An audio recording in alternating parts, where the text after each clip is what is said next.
These knights, which were once numerous knights of freedom for the Lysanders, with money, power, able to do whatever they want, they now press down on you almost in a suffocating means. Each hour, it's nothing but choices and decisions that have to be made in split seconds. No time to think. Could be potential traps.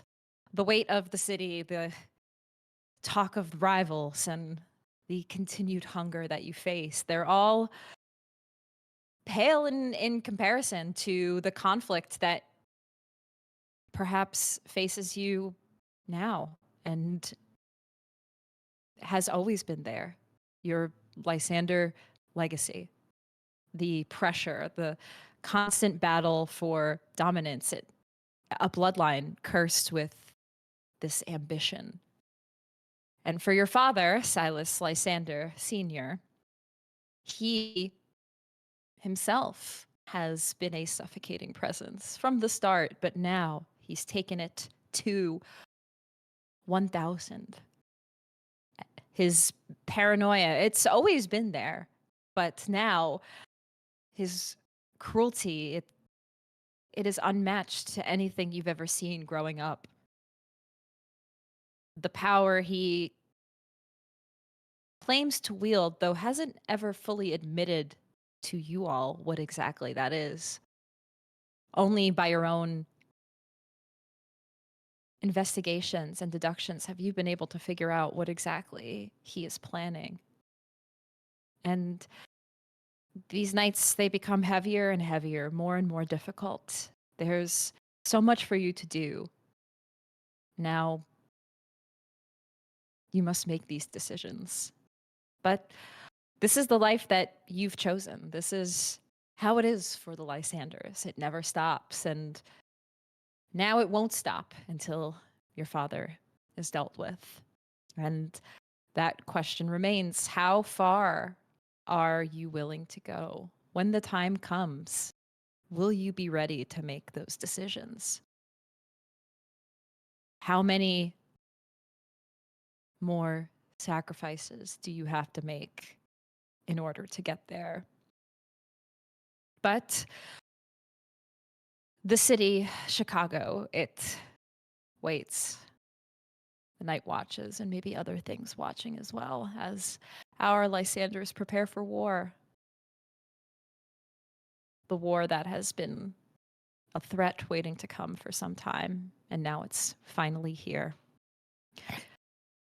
We open to where we left off last night. The landmark that was chosen for a certain ritual. Guaranteed rate field, which has been very busy in the off nights. Thankfully, this time of the year, there is no baseball. It's too cold for this season before it starts up in April, May. As the field is closed, it has been busy.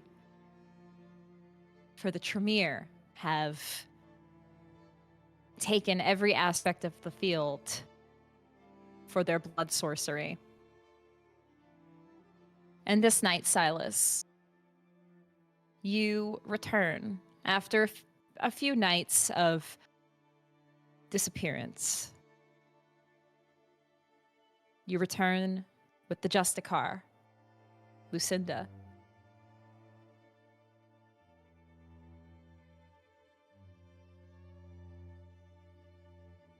And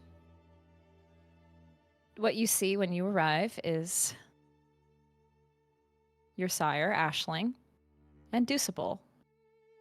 Once again, the tireless nights that they have continued. And the last that you spoke, they were ready. Almost ready. Just a few nights ready to perform this ritual. Lucinda enters with you, and she takes her time walking around the field, observing like an inspector, just watching everything, perhaps casting her silent judgments. of this blood sorcery. A necessary means to what must be dealt with to protect the greater interests of the city and the Camarilla. She looks around at the various sigils that have been laid in blood around the field. And you see Aisling and Deucible standing on the pitcher's mound of guaranteed rate field. And they see you walk in with the Justicar. You see them exchanging some words, Silas, and you give them their space. It seems Aisling perhaps knows this Justicar. They seem to be on good terms based on their body language. You're observing from a distance out in the outfield while they are on the pitcher's mound. And you can, from your observation of their exchange, yes, it looks like Aisling is familiar. Deucible, maybe not so much. But the conversation seems to be going in a good direction. And eventually, Deucible steps away from the two of them. And he walks over to you.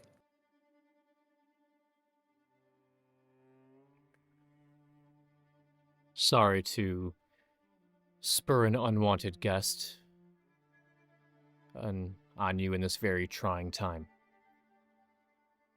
Not at all. It is expected that when I informed the prince of what we were to be doing here at the field, that he would consider this above his station and call in others. So this is what I expected. I'm glad it's not too much of a shocker. He had some very choice words. He called myself and my siblings in earlier last night. He was very clear that Justicar Lucinda be present and be the final say in this ritual. Well, if this ritual does find what we are fearing, it does find. Perhaps it is good that a Justicar is here to deal with the potential fallout. She is very powerful. She also has the capability to, if the means seem necessary, deem any of us to meet our final death, if that seems to be her judgment.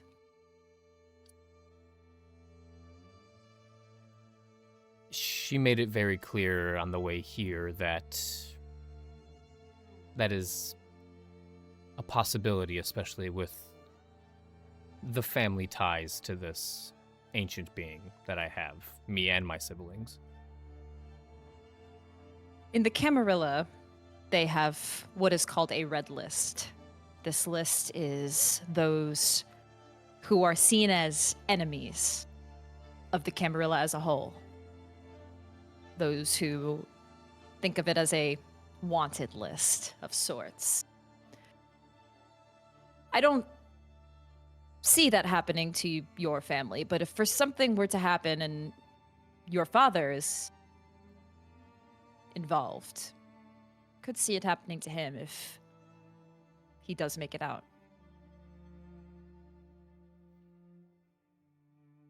That makes sense. Just some things to consider. Now, as far as the matters of the ritual, it is fine that we will have a observer. This type of ritual, as you know, is not something many Tremere have performed. This is potentially the first of its kind. So having an observer from the outside is not ideal, but if it needs to be done, then so be it. Aisling and I were talking, and the last part of the ritual requires a pint of blood. And being that our first use of this ritual will involve your family matters, we would like to use your blood for this.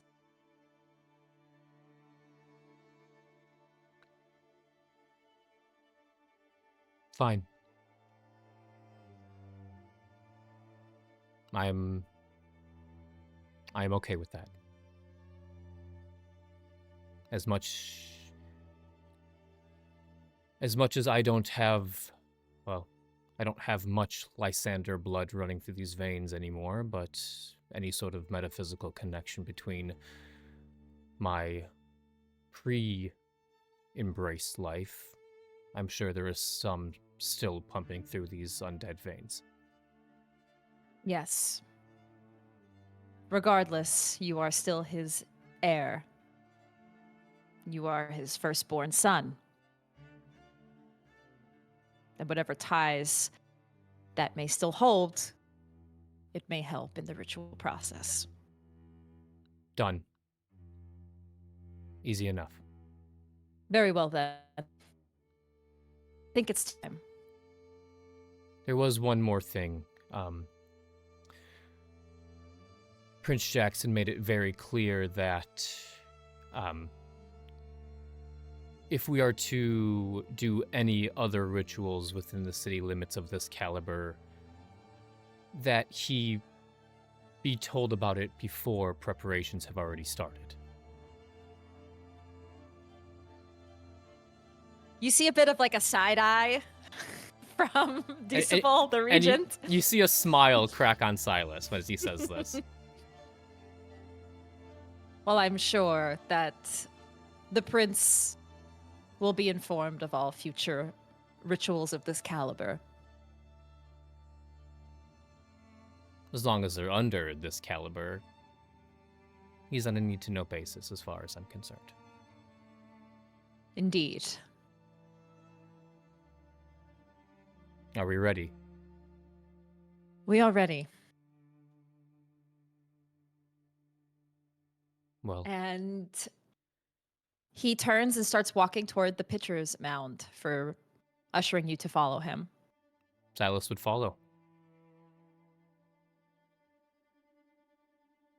And you walk over, and we begin this ritual. Aisling looks at you and nods in her own approval, and the Justicar stands to the side to watch. You see that there are various sigils painted in this horsehair paintbrush, and they gather dirt from the pitcher's mound and put it in a casting jar. And Aisling moves the jar over to you, Silas. Is this where you'd like it? Yes. Done. Do we have an instrument, or will brute force be just fine?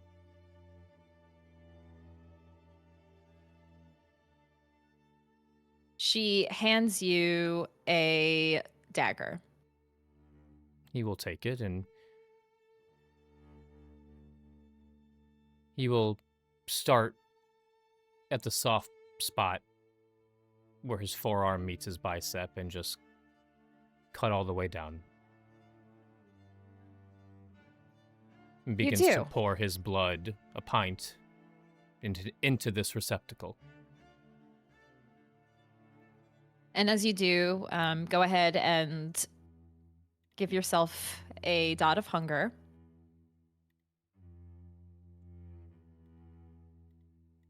As Silas deposits his blood into this receptacle, the ritual begins. And this landmark that you've chosen, the night over it, the lights, the heavy baseball field lights, not currently on, but just dim lights around the field. You feel, for a second, looking at the stands, you feel the history of this location and why you chose it. The thousands upon thousands of people in the city of Chicago, and tourists and visitors as well, that have been here. And now before you, this bowl of all of the ingredients, your own vitae, sacrificed to this ritual. Aisling and Deucible begin. You see that what they've painted around the field, they begin to slightly twist and move. You almost feel a small tremor running through the field. And with each stroke that they continue with this blood and the brush on the field, you hear a low growl that vibrates through the ground beneath you. And suddenly this landmark, it's no longer just field or wood, tile, nothing. You perceive a residue of sorts. Glimpses of the city, the skyline, the money, the influence, the power, everything. This ritual creates a lens into the domain, into Chicago. You get glimpses of it with your blood being deposited, but you can tell that it's Aisling who's leading the ritual, that she sees every movement. She sees the shifts in power. She sees what she requests. And she has to roll a Wits and Streetwise. And Silas, I would like you to contribute to this. Wits and Streetwise. What is your Wits and Streetwise? It is 4 pips altogether. 4 pips? Okay. You're going to donate 1 die to her pool. If you had maybe a bit more, you could maybe give 2.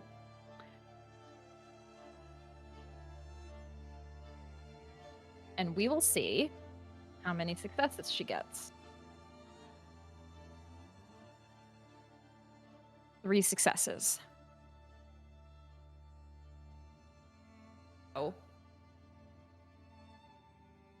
She is able to ask questions upon this ritual to determine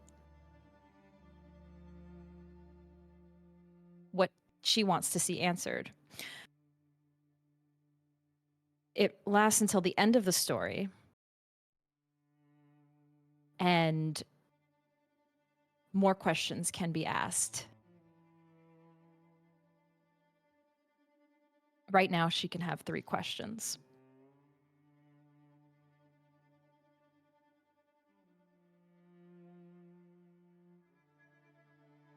She asks the first question, to which it is,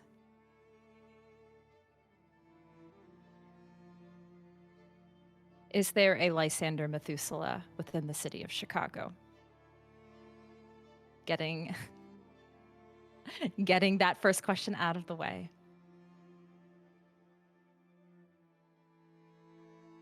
And the answer is yes.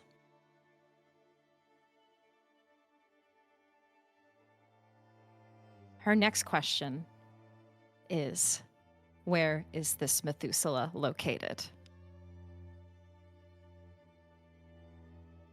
And the answer to this question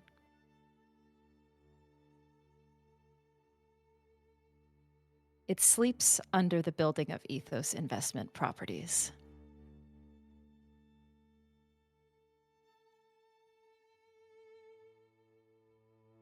And for the third question, she looks to you, Silas.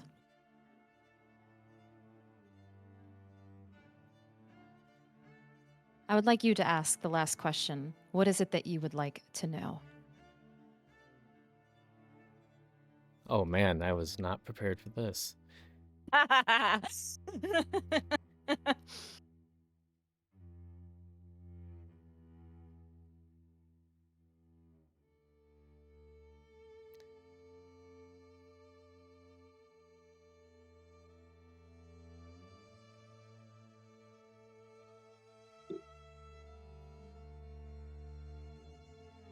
Of all the things Silas could want to know about this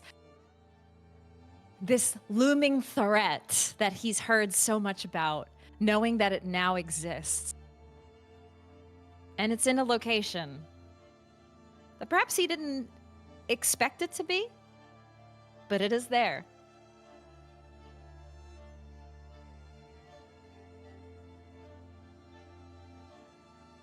He is going to step up to the pitcher's mound as this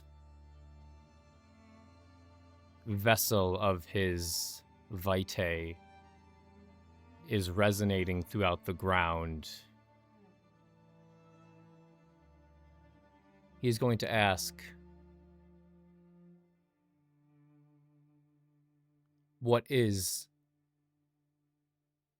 the current biggest threat to the Camarilla?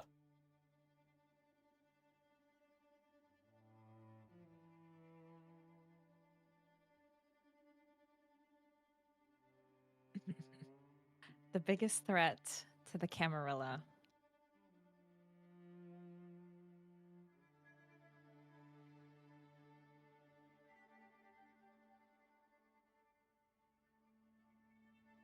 The biggest threat to the Camarilla,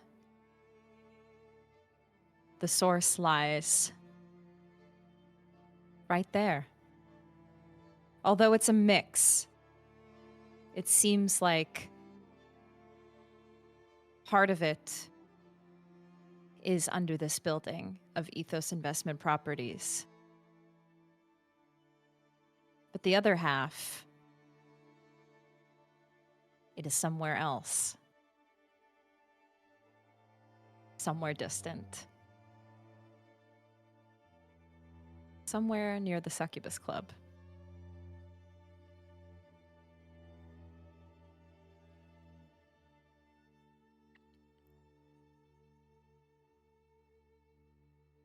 Interesting.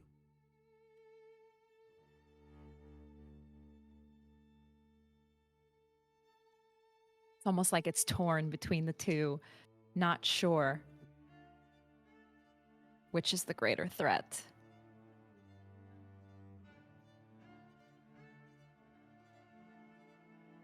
And Silas, with that answer,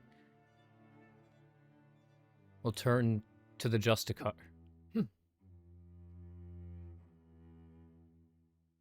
I hope these answers served you well and have proven our loyalty to not only the prince, but the city as a whole.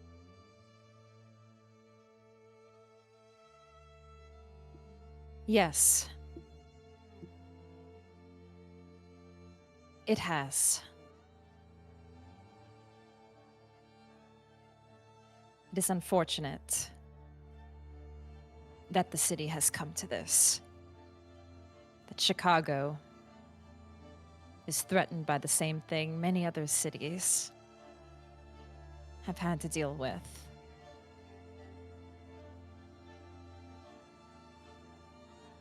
That these ancient powers have spread their corruption not just to Europe, but to North America as well.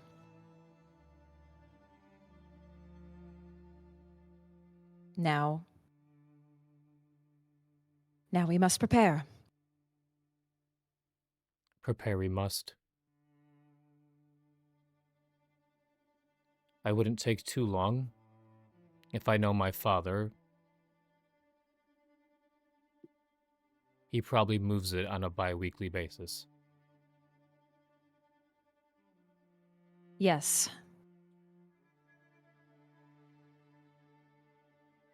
I'm going to need all of the info that you have about your family history, Silas.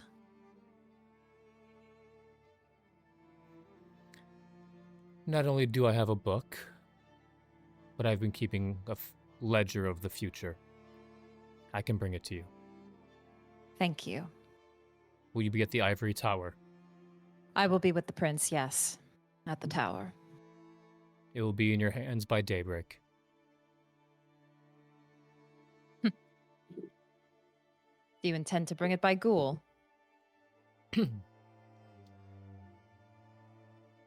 My family... My brother and sister will need to visit there more often. Yes. I can hand it to one of them. I see. I understand. Yes. Well,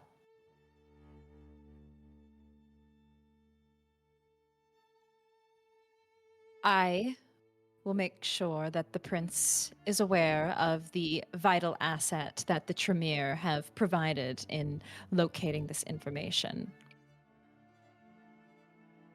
You must be familiar with your company's building, yes? Your family business? Ethos investment, yes. I've been there many times. We will likely need you and your family to infiltrate, being that you probably know it best. I'm sure they're up for it, to prove themselves. And once you do, if you do find the potential threat, you do not engage with it. We will handle it. And if it's... I don't know the term, awake, about... What do you suggest we do? Suggest that you stay alive for as long as you can. Easy enough. Well then, we will be in touch for the next steps. We will need a few nights to prepare. Understood. I'll be sure to get that book into your hands. Thank you.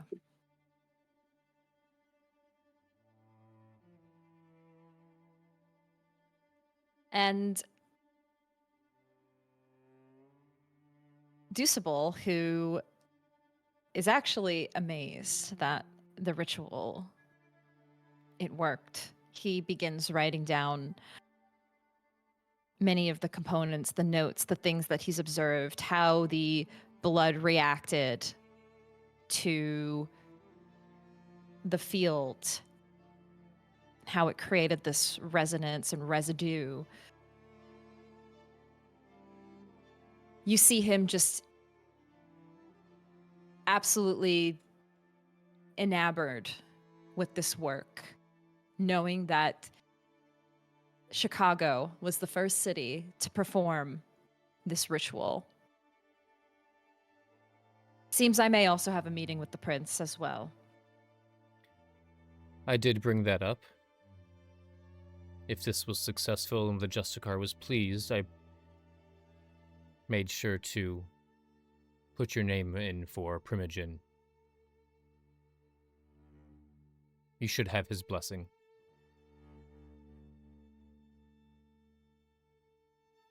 I have to say, Silas, that... Well, what I really should say is thank you. The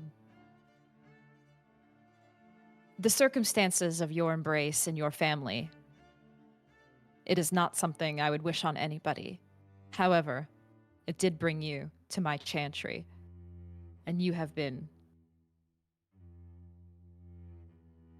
a prime example of our clan and the pride of the Tremere. Thank you. Over the last 2 years, I would be remiss to say that the Chantry and the Tremere have been more of a family than my own. And you will always, Aisling speaks up, and you will always find family within the Chantry. It's not just you, that's how it is for many of us. And that's okay. That is okay. When this is all done, that is where your new family will be.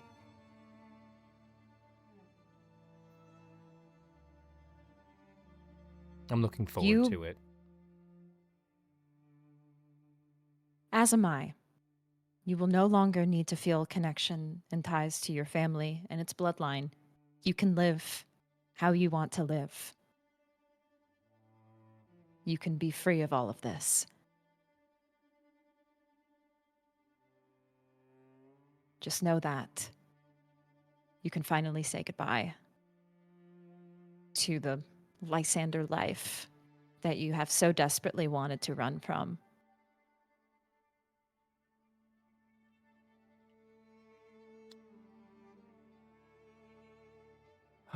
Yeah. It's funny being the oldest child, but yet the black sheep. That's always how it is with the Tremere. Always the outcast of the Camarilla and even of our own descendants, our bloodline. Well, hopefully with the new Tremere Primogen on the council, maybe we can get some new neonates sanctioned. Bolster our numbers. I think that would be good. If it does come to that. She looks to Deuceable and nods. Well, we have much to prepare for in this threat. It is serious, so Silas, be careful. I'm already preparing. I'll be focused on that in the coming nights. I'll be ready.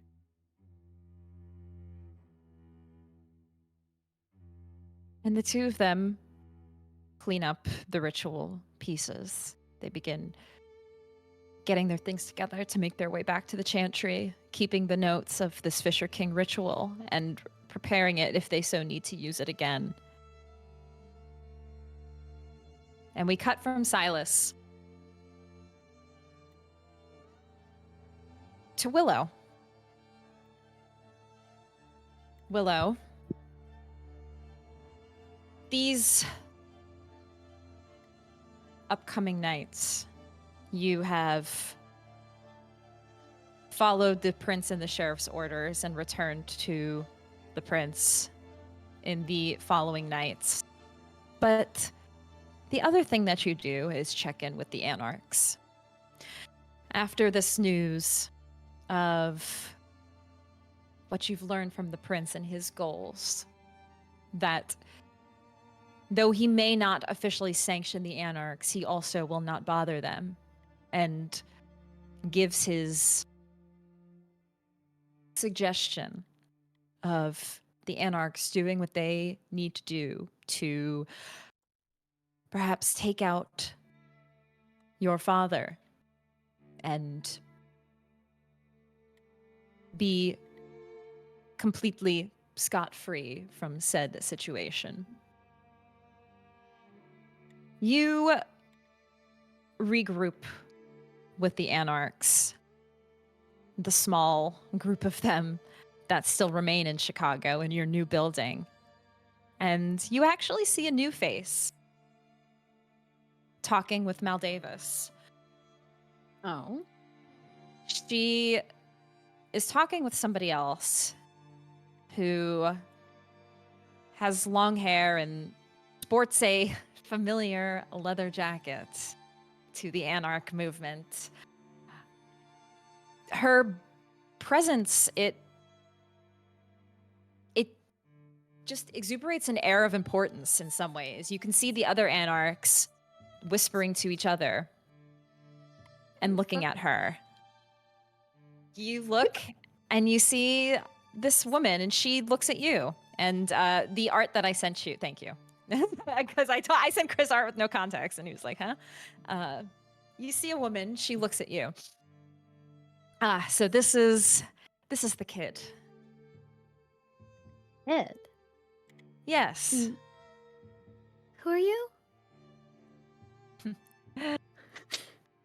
She laughs and looks at Maldavis. The new blood. It's always so cute. It's lovely to meet you, doll. My name is Tyler.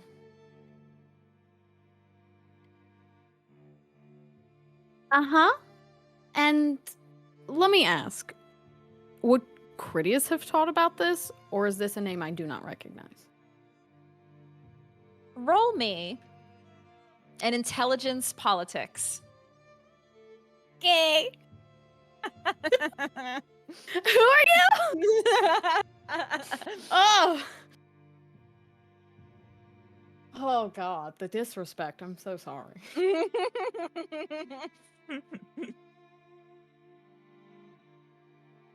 Intelligence politics, you said? Yes, intelligence politics.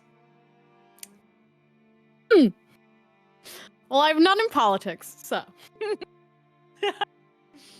I've got one success. One success. You are not familiar with this name. You haven't seen her among the Anarch ranks in the past. This is an all-new person to you. She kind of, as you give a bit of a blank stare, she... Right, I'm not a something. I'm going to ulted. I don't know my name or ranking. I may have kind of, not that I'm saying I'm kind of a big deal, but I have a lot of friends in the Anarch circles, and I move around quite a bit. But Chicago has always been like a home to me, though I'm not from here originally. I did find myself living here for quite a few years, and I was good friends with Anita and Maldavis. I'm sorry. Yes. It's unfortunate when I heard what happened, and then I heard what happened to the Anarchs and the movement in general here, and I knew I had to come back and make things right for the Anarchs. Perfect. Then we'll get along great. Yes, I heard that you are the only person among this group that is able to entertain a meeting with the prince, from what I hear. Yes. I actually got back a few days ago from it. And how did that go? Well, if you've ever dealt with him, you know that he's incredibly considerate. Considerate. Not the first word I would use, but I suppose he has an air of manners. Yes, he Compared does. to other Ventrue princes. But more the details of the conversation. Maldavis told me you were planning to talk about the Anarchs having a presence here in Chicago once again and being officially recognized. Yes, that was my goal in all of this. And the prince has decided that there are other uses for the anarchs in the city. Other uses. Yes, that public acknowledgement won't be needed as we will not be bothered. And he swears it. We are to do as we please in the city. Do as we please. So he won't mind if we take down a few more buildings or, I don't know, assassinate another hardestat. We can do as we please. I did encourage, actually, a very specific target, which was already on my list and Anita's list before she left us. Are you familiar with ethos investment properties? I am aware. I was thinking that. I had spoken to Anita previously about this and, in fact, helped arm the anarchs to follow up on that. And in her stead, I've been working on taking that particular mission on myself. Well, not myself, together. As a unit. I see. Ethos investment properties. Well, it's a good start. Silas Lysander Sr. is a very prominent Ventrue in the city. Yes.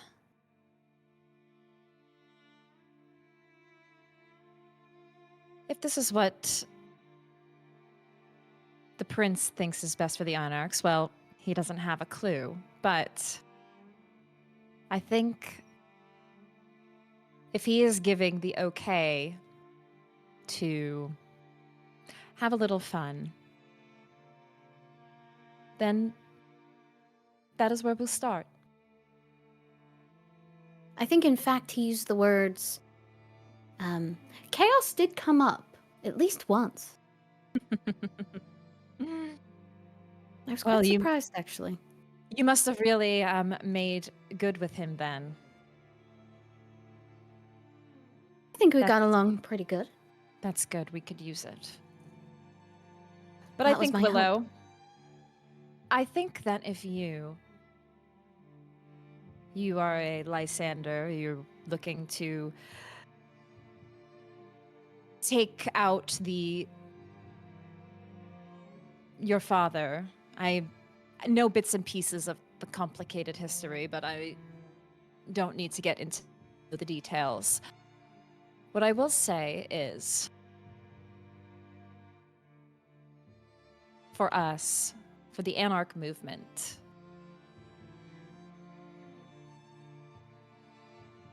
I think we need to learn more from the more prosperous Anarch cities, like Los Angeles. I would love that. We need to form more alliances and allegiances with them.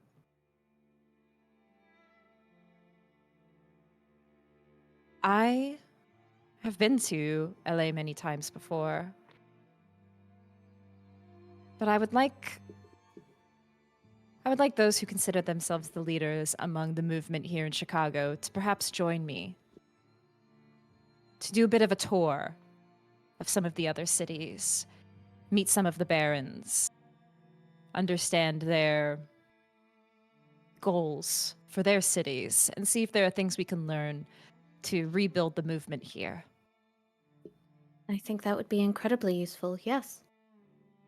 If you are as experienced as I believe you to be, then it would be an honor. I see you as... I see a lot of myself in you. You know, I was once a fledgling neonate who had a lot of ambition, and the hardships, they will always come. They will always be here. What's happened to the movement, it hurts, but it is not the end. We're making steps in the right direction. And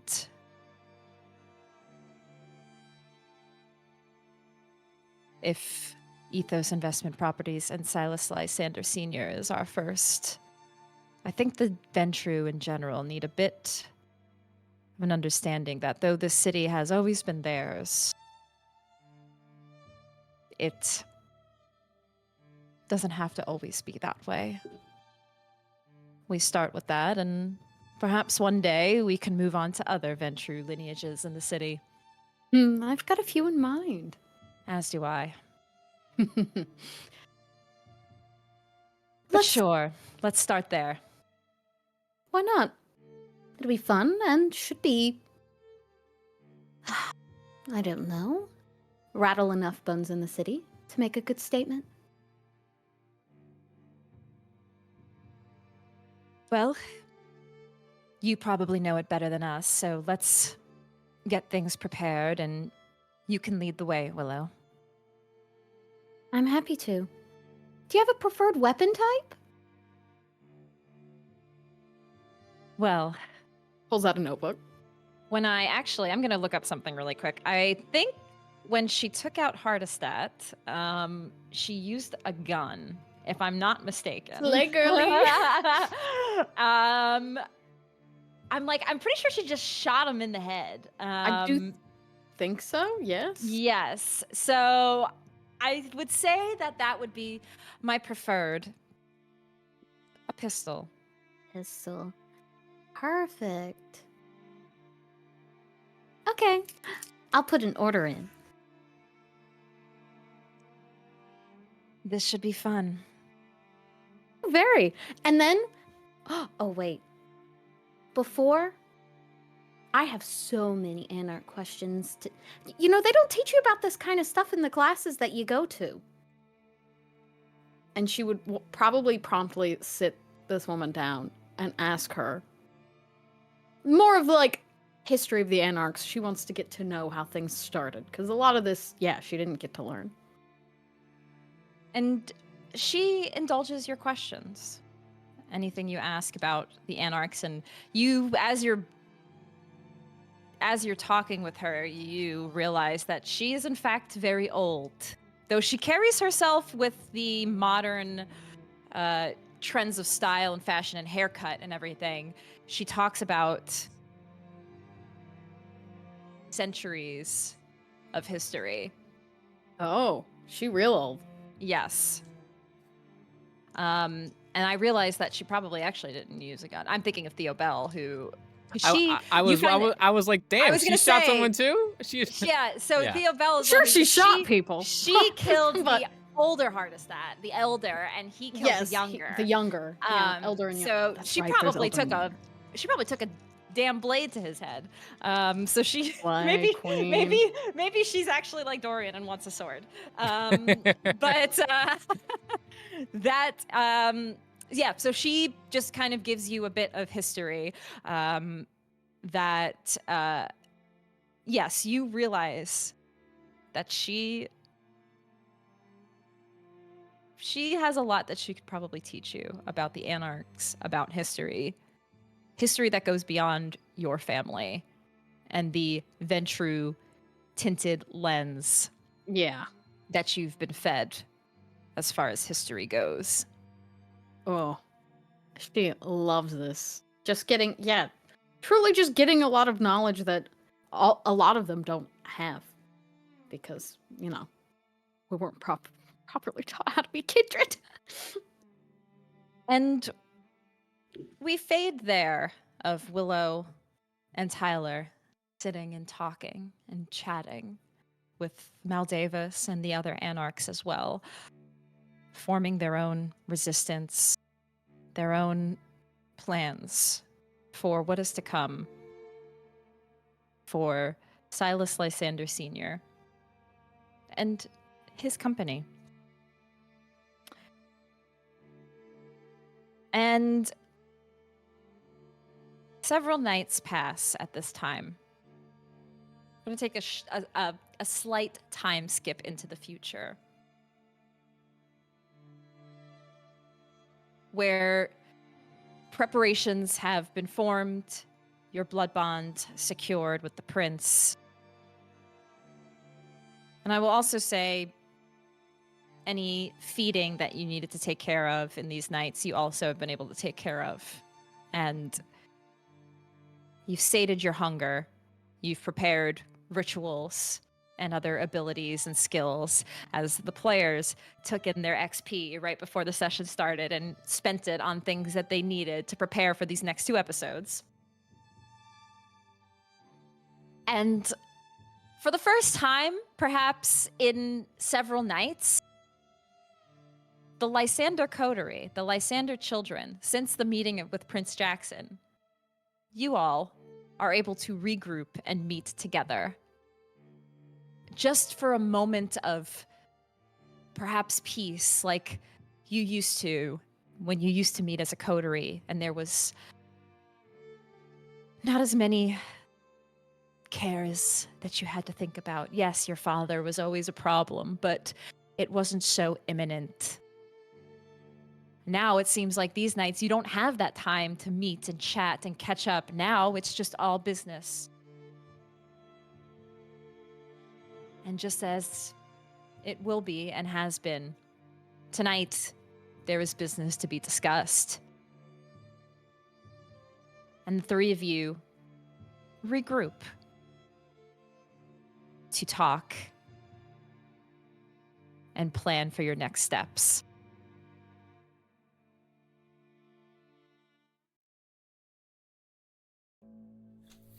Glad to see you two are doing well. Alive? Well, you know. I As understand. well as I'm gonna be. How'd your ritual go? Fantastic. Yeah? Really? Really. Yeah. Fuck those Banu Hakim.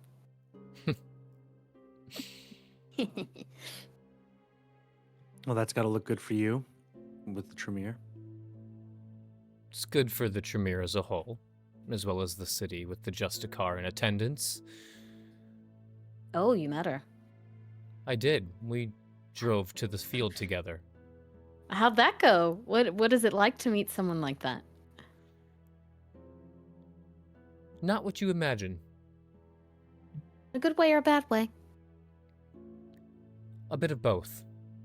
Oh. Very Ventrue, but just very Ventrue.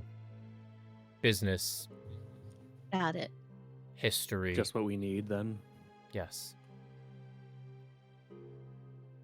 How long has it been, Storyteller? Since the ritual?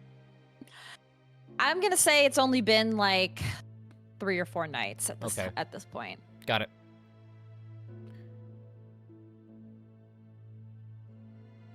Four nights ago. Sorry, they kind of blend together nowadays. We confirmed that the Methuselah is below ethos. No longer in the house, if that's what we were going for. I see. Maybe it's sensed that you had scryed on it, Willow, and possibly... Look, he has the ability to cast some things. He might have some warding abilities as well. Does that mean you could have seen your scrying attempt with the field? If it's been a few No. days, should we assume it's been moved again? That's a good Or- point. At least should we confirm? How often can you use this ritual? Can we flip it on and off now, or now that it's done, or It's not a light switch, Dorian. Damn. okay? Well, That's a shame. We can't park your dear old brother on the pitching mound and ask him 20 questions about the city. Doesn't work that way. Boo. Okay. So we have This our was- proof. This was a very prestigious ritual. No offense, Willow, to your premonition. This was the city, the lifeblood of Chicago, telling us what we needed to know. Not the cobweb, not a simple premonition. Okay. Again, no offense. It's fine.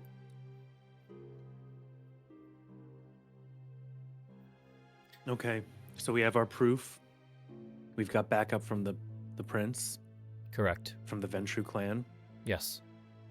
You've got the support of our various allies Mhm. between the Bartlett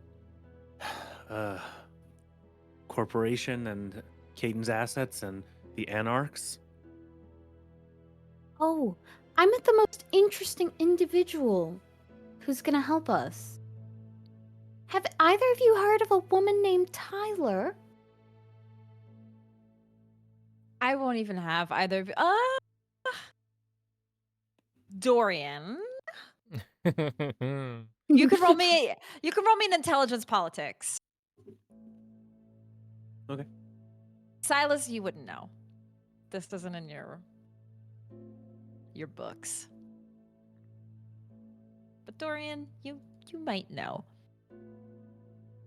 It's 2 successes. I guess she do fuck with Ventrue, so that makes sense. Yeah, no, this name doesn't ring a bell to you. Okay. She's this very nice kindred I met. Apparently, I mean, we were talking about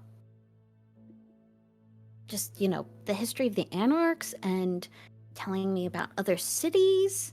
And from what I gather, she must be incredibly old because she was talking about...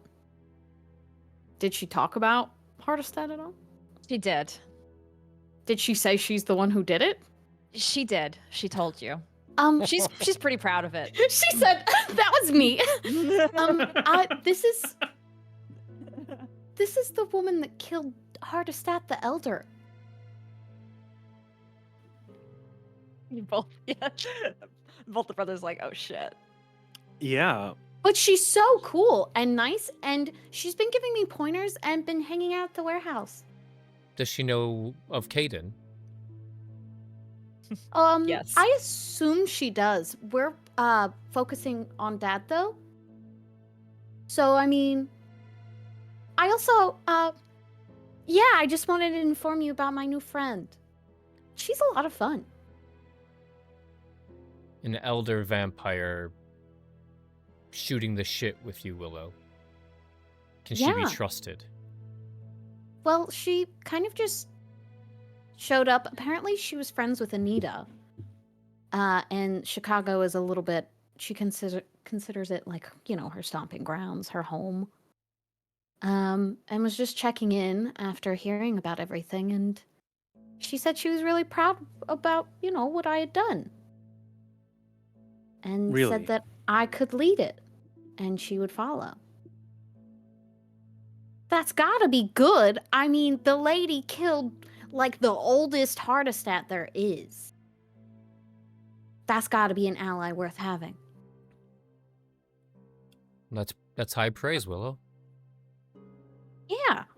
But So, more importantly, I've told her that we have our eyes set on Dad, and she seems to be on board, so... Okay. Just wanted to inform everyone in case you see a lady in a black leather jacket with cool slicked back hair. That's So her. this is a very old friend of Anita's, Mm-hmm. an Anarch, and they're cool with you just leading the Anarchs? I don't think she's very into the whole leading thing. She says she goes to lots of places. Okay. I think wherever she's needed, actually. Well, we certainly need all the help we can get. So, another ally. And I've got them all ready to go. Okay. Good. Armed to the teeth. Literally.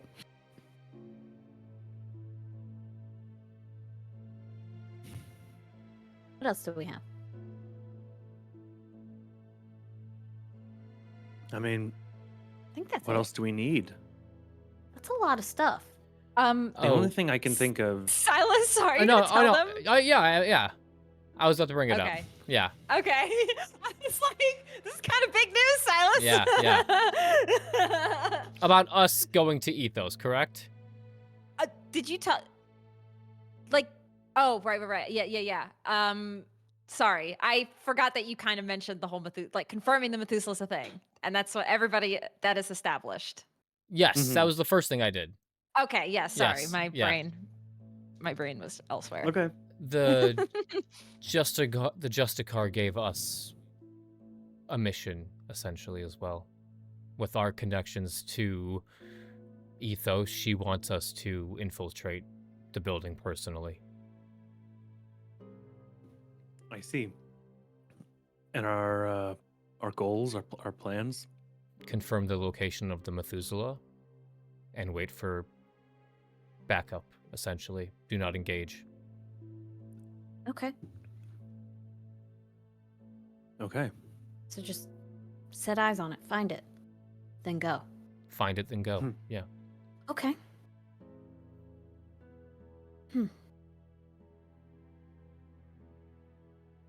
Yeah, that sounds good. That sounds like a good step. So we find this information, and then we get a beat on Dad. Figure out where he's at, and if somehow we can take care of those vials. What do you have planned for your anarchs, Willow? I don't think in this case we'll need them for frontal assault, since that's not what we're doing here. This is more stealth than anything. I'm thinking for the time being, if we're not taking the Methuselah head on yet, they may be a really great distraction. Dorian, if there's a job right now, like a project, a building that Dad's really focused on. There's always a project. There's always some kind of I know, but construction. one new- he would really care about. The new hotel. The one that him new and hotel? Sierra's name is on together. Perfect. If they can make enough of a distraction there, fuck it up enough. Just fucking raise it. Okay. Yeah. Don't fuck it up too much. Dorian, we gotta make some sacrifices. This does raise an interesting question for you all, and I think this is something you should consider as Lysanders. The prince and the anarchs are actually all in an agreement that they don't care what happens to your family company. The thing is, this is still at the end of the day your family company and your assets and your money. So whatever may happen in these coming nights, it could affect your family business and it could affect your investments and assets sometime down the line. But that may be a risk you're willing to take to make sure that this is done. Yeah, that may be a risk you're willing to take, but Well, Dorian, that's why you're here. I need you to assess what we can afford to lose and what we can't. We need to make a it's big a enough distraction. dent for him to Here. pay attention. Exactly. Okay, I'm just saying the building doesn't need to fall, okay? We can still keep I know. the real estate. Okay. Look, I'm not trying to like ruin our family fortune. That's the last thing I want. But Why not? What do you mean why not? Why not burn it all to the ground? And I will just say, from what Silas is saying, that seemed to be what the prince and the anarchs, the prince, you're getting the vibe he wants that, and the anarchs also are kind of on that trajectory. Like, they are all on the burn it all down path. I mean, I guess I wouldn't. I guess I would still live an okay life. The We'd probably have to get Prince- rid of the the prince- helicopter, though. may not care whether or not our company survives, but he didn't explicitly order us to burn it to the ground. A lot of our assets, a lot of our value that we've been able to apply has come from this. Silas, the ritual that we just did, that stadium, that wasn't coming out of nowhere. That was our assets. That's Lysander family name right there. And it served its I job don't well. want to lose that.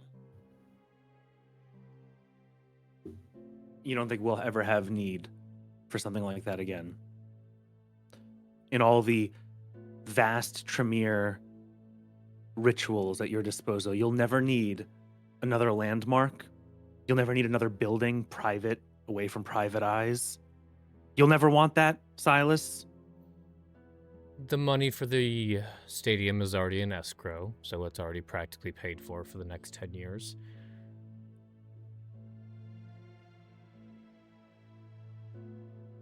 Just...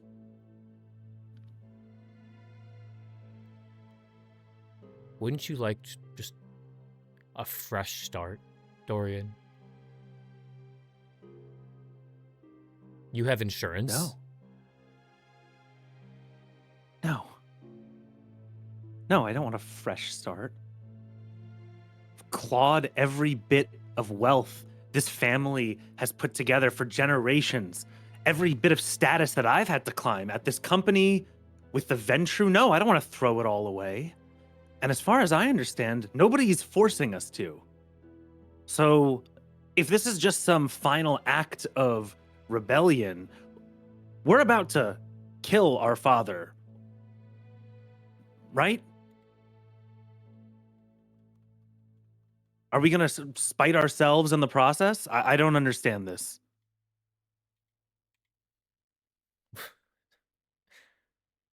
We have the golden ticket. We have carte blanche to ruin him.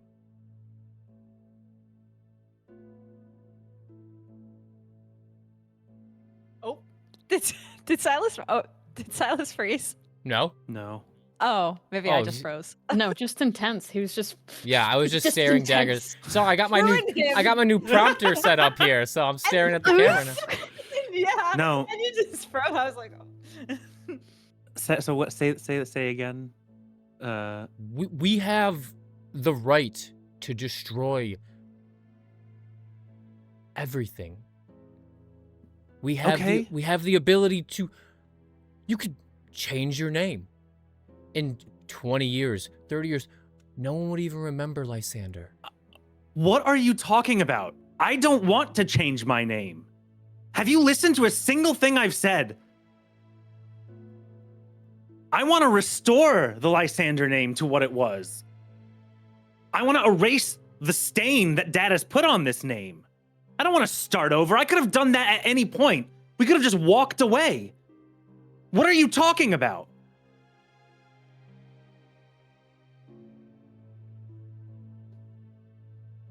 That's all this is, Dorian. After Dad, it's just business as usual. Back on Monday, 8 a.m. Or 8 p.m. for us.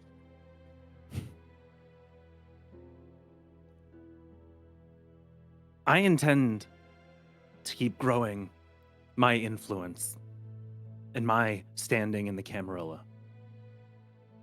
And I'm not going to throw away the best asset that we have right now. It has gotten us every bit of progress.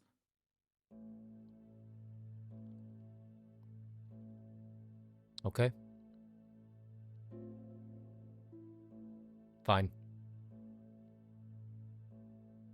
I don't know what you want me to say. You want me to agree with you that a scorched earth policy wouldn't be the best plan of action?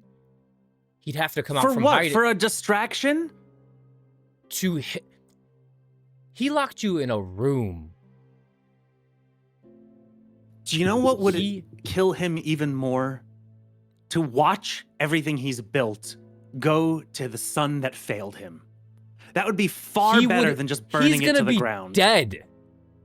then why do you care about burning it all down? Because it's spitting in the face, putting your boot heel on the back of his neck as you cut his head off. I'm gonna put my real boot on his neck. I'm gonna spit in his face and I'm gonna cut his fucking head off with the sword that Kevin Jackson gave me. That's what I'm gonna do to Dad, and I'm gonna take his company, and I'm gonna take his money, and I'm gonna increase my influence in the Camarilla, and I'm gonna become the man that Dad never could be, the kindred he never could dream of being. That's what I'm gonna do. I'm not gonna play stupid games because I never lived up to the expectation. I never rebelled hard enough against Dad, and now I'm gonna burn it all to the ground. For what? To make myself feel better? Yeah. It's exactly why we should do it. Every dollar that lines your bank account, Dorian, is his dollar at the end of the day. Every time you buy your kids dinner, that is Dad's money, and there's so much of it. There's so much of it. You'll never really get away from it. You'll never truly be away from his influence. Make sure when you buy your kids McDonald's a month from now, you say, hey, remember Grandpa, because this was his money. This was his dollar that bought you this Happy Meal, Sebastian. I just hope you can live with that for the rest of the rest of your unlife. I hope you can say. Oh, easily. Because I'm not fooling myself about what got us here. Right? You can pretend that you're not living off of Dad's dollars, but you are, because every bit of status, every life choice that you've made was all backed by Dad's money. The school you went to, the apartment you lived in while you studied, everything, Silas. You're just pretending that you were rebelling against Dad, but you took every benefit. True. You're not wrong. So what's the difference here? When we're done, I'm done.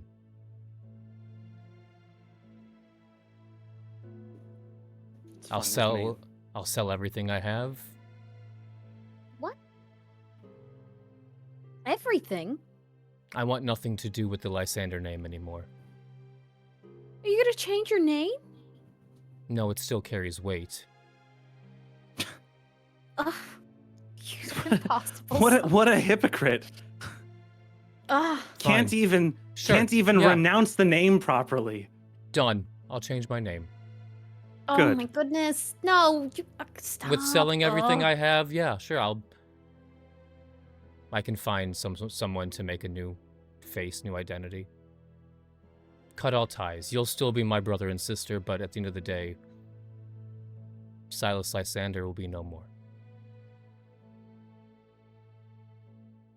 You want to renounce the family, but you still want all the benefits of family. What benefits, Dorian? What more can I give except the blood in my veins? But that's no longer Dad's. That's no longer Lysander blood. You want me to give. You want me to sacrifice, because that's my assets, right? That's the company I'm going to take over. That's what you want to burn to the ground. I have to give that up for you. That's what you want. For us. This isn't about Dad, is it? This is about me. It's not. It's about us. Everything's about you. About me. About my company. You're so jealous. You are still looking for Dad's approval, aren't you? You still wish that Dad gave you the keys to the company, that he was setting you up to be in charge. No. I've never wanted that. If I did, I would have taken your begging to join your company, to run your R&D. You're groveling. Please, Silas, I need you in the company. The family business. I could use your expertise, your intelligence. How many times did you practically beg for me to join you? How many? I'm not hiding that. Yeah. Yeah, I wanted you there. Do not insult my intelligence. That's exactly what I'm insulting. Yeah, I don't think you knew what you wanted.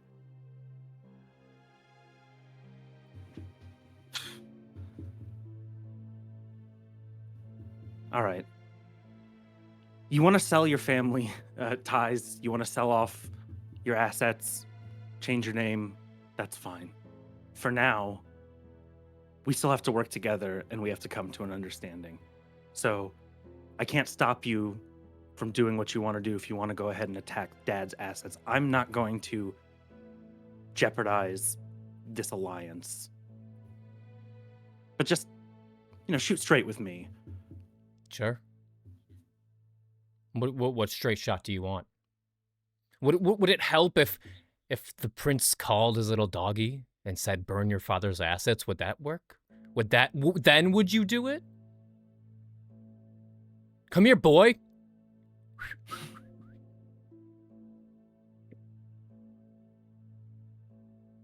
Yeah, I'm sure if he asked you would.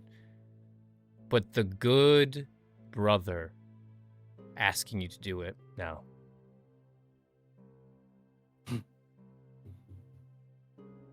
You're just so selfish, Silas. It's always been about you. And you look at me making a sacrifice like this for the family, and you look down on that? We've all made sacrifices, I'm only in this position. Dorian.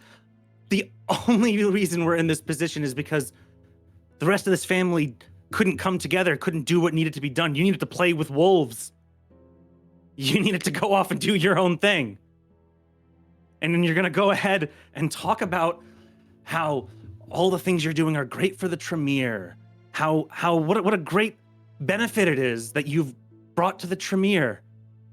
As if that's any different, you've sold your family name already. You've just changed it to Tremere. It's a good last name. Is it? Possibly. I'll have to think about it. Why don't we ask your, what do we even call him? Your son? Oh, Silas is the third. Is he liking it there? He enjoys it, asked yes. him? He has wanderlust. He wants to leave, but he knows the rules. No, he wants to leave, but he knows the rules. Okay. I'm sure he'll follow those rules. He has no choice. Okay. I see. You see, he... Huh. Maybe Dad would be more proud of you than I thought. Yeah. You see him as a... You see him as a being, as a living, breathing person, Dorian. Do you see a lamb or a sheep as a human? Because that's what he is. I made him out of a pig. Put my blood into him, buried the pig carcass. I enjoy Silas the Third. But he's a tool. He will go rampant in the near future. I've accepted this. This was in the books. This isn't some unknown fact that he can live a normal, free-willed life. No, if I tell him to jump, he jumps. If I tell him to sit down, he sits down. If I told him to never say a word ever again, if I told him to jump in front of a moving car, he would. But that is something that a person like me, someone with structure and resolve, that's what we accept when we do the things that we do. Is that resolve? That's resolve. Having the wherewithal to do what needs to be done, yes.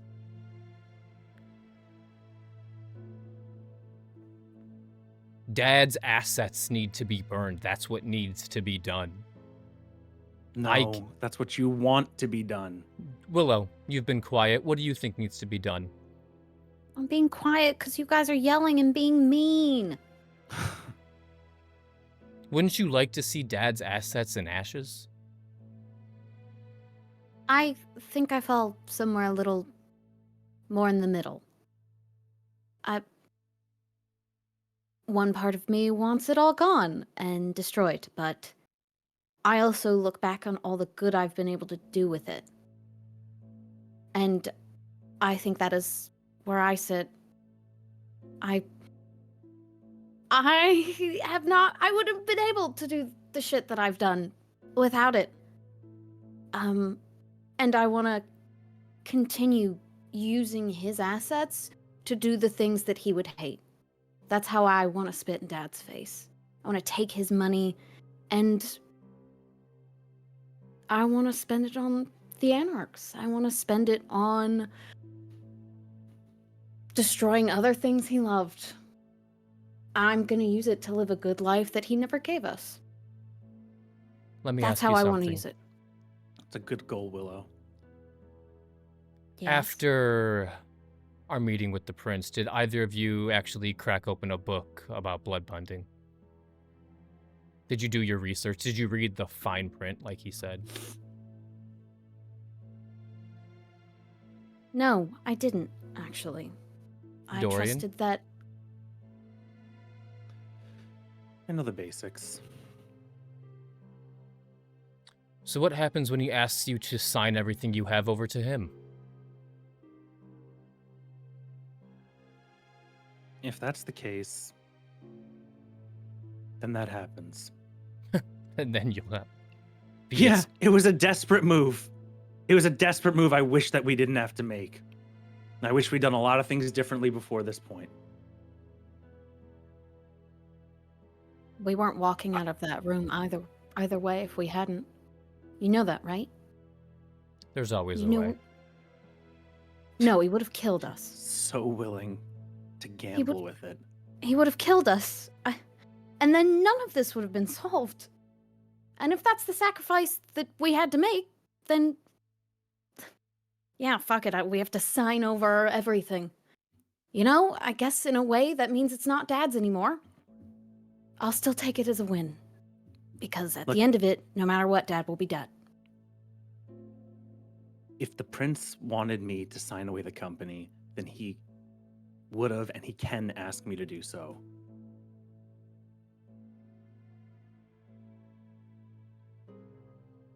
I don't see why it has to go any further than that. Fine. I guess motion to burn Dad's assets is denied then. Burn all of them, you mean? I mean, Because we do still need to make a big fuss. agreed. Yeah, we were talking about this for a reason, right? We need a distraction so we can go and do our job. But it the has to job be that big has been enough. assigned It to us. has to be big enough. It Yes, has to be. It so has we to, gotta decide. it has to cost X amount How of dollars. Yeah. So again, Dorian, Okay. I ask, what do you think, in your knowledge, would get his attention? Look, all I said was we don't need to drop a nuclear bomb at the basement floor of one of our major hotel assets. You know, if you want to vandalize, riot, cause damage, multiple locations, fine. We just don't need to go all the way, right? Gotcha. But it needs to be big enough. What would tank a hotel?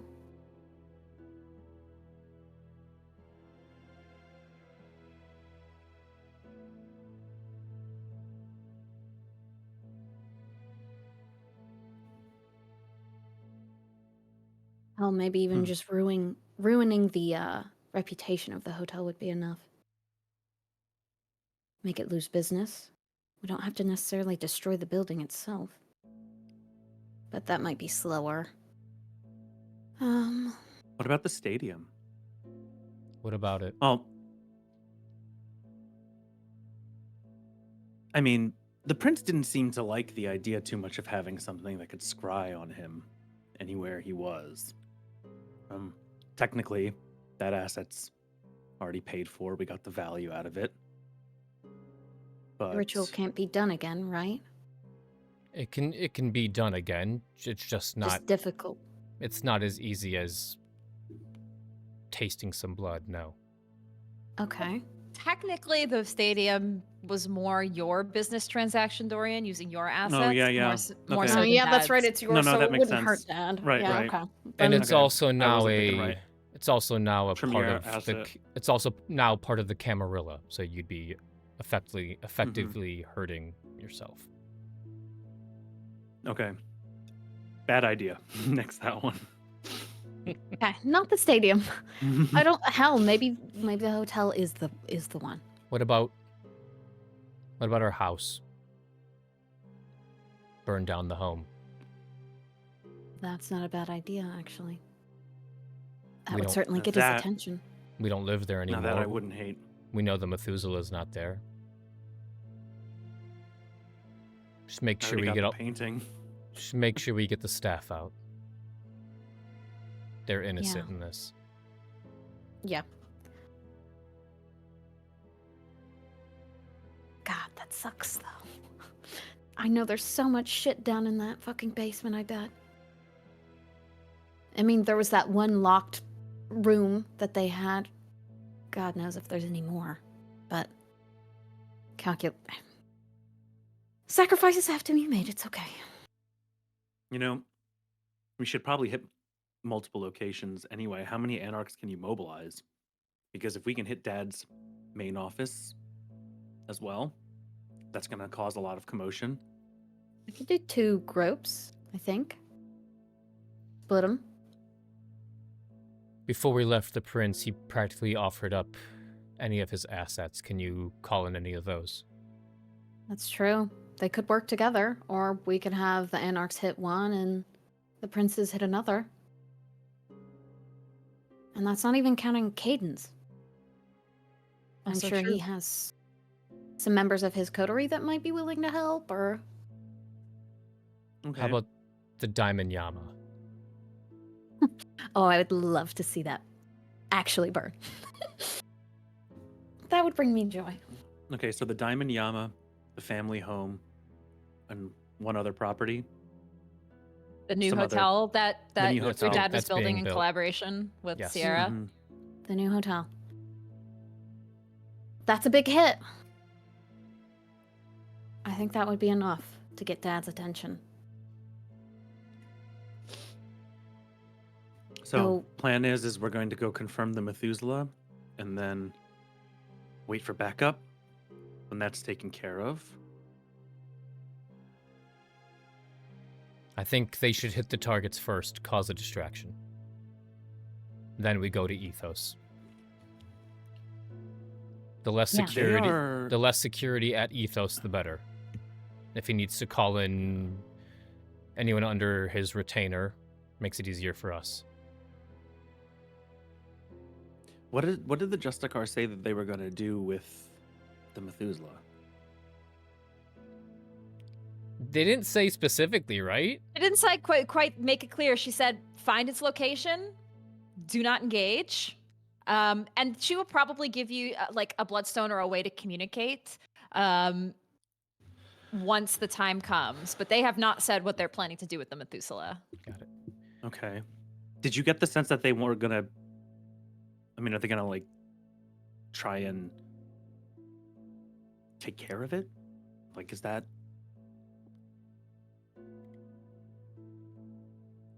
She told me a story on the way to the field. Okay. Do you know what's happened in London? I do. Dorian's aware. I don't I know think, if I... well, have you not... I know this from going to Critias's classes. Oh, then she would know. Because she does go. Mm-hmm. Willow, yes, you would also know about the history of London and how it's fallen to Second Inquisition. But there was something that made that happen. The city Another, was yes. Another Silas. Another Explains. Methuselah. Lysander, Methuselah, Mithras, I think she said. not a Ventrue Methuselah. Oh, sorry, that's what I meant. Yes, Ventrue, yeah. Same thing. Another Ventrue Methuselah Gotcha. caused the downfall. And what happened to that one? When she spoke about it, Taking- she had a bit of a disdain in her voice. I don't think she's a fan, in general, of these super elder beings. I imagine I wouldn't either if I was this supposed hierarchy of the Camarilla and then something could come in and take it from me. Correct. But you realize this is our leverage, right? And if this power is gone, that's our value with the prince. That's your That's what we're value. offering. That's what we're offering as a coterie. That's If what the- you're a part of. The Justicar is above the prince, Dorian. If she wills it to be destroyed, it will be destroyed. You can't fight this. I'm not going to fight any direct orders from the Camarilla, but that doesn't mean that we have to blindly obey everything that's going to ruin this family.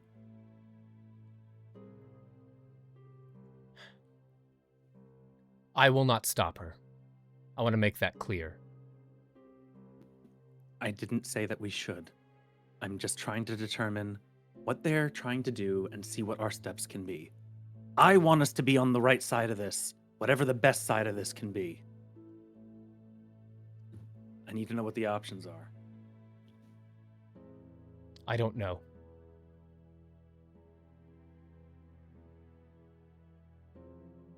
Okay. And we'll just play it like we always have. Sounds good to me. So, I would like you all to determine which of your assets you would like to go for each of these buildings. So first we have, let me make a note. First we have the family home. Then we have the Diamond Yama. And then we have the upcoming hotel. You have Jackson's assets, Caden's assets, and the Anarch's assets. Which one would you like to send it which? Oh, this is a good point. Who should we send where? Well, why don't you choose, Silas, where the prince's assets will go? I'll choose Caden's, you know? If you want to, like, pick one first, and then we'll just go down the line. What building needs, or which of these needs to be, like, the destruction route? Because I would vote the Anarchs do whatever, like, if we're doing, like, pure destruction, send the Anarchs there. It's just as a general note. So if that's the house, I'd send them to the house. Just as a suggestion for everyone else's. I would say,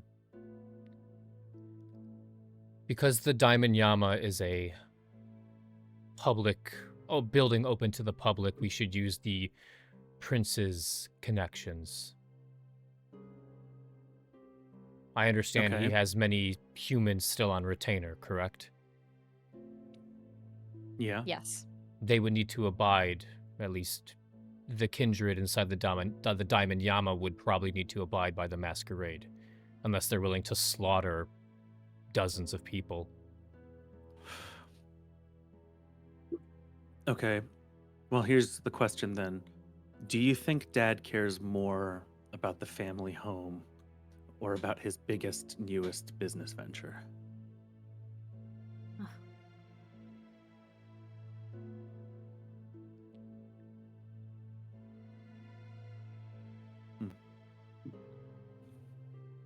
Part of me wishes we had time to burn the family home.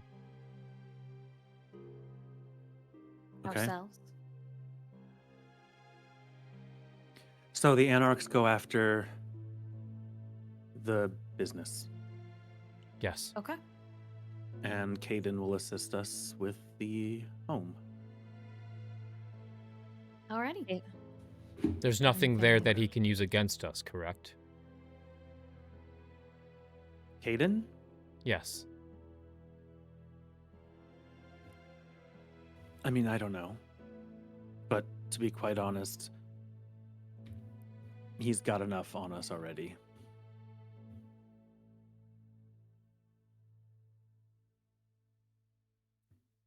Fine. Okay. So the family home, Caden's assets will help with. The Diamond Yama, the Princess Connections, and the upcoming hotel, the Anarchs. Mm-hmm. The family home is the one you're wishing to destroy the most. No, Or- the business. I right? thought the Diamond The ho- Yama. upcoming- The- Oh, I thought you were saying the Diamond Yama. I thought the Anarchs we were going to send to the place where we were destroying the most, and that's why you wanted to send the Prince's people to the Yama. Oh, because it's No, an yes, no, actual yes, you are still correct. open. Yes. Yeah. Correct. So the hotel, the new hotel, is going to be where the Anarchs go. in And Because there are Canada. no people there yet. Yeah. Yep. Right. So they're going to do the most damage there, and if they go a bit too far, we think that that's where Dad will be most affected by that. Good. Okay.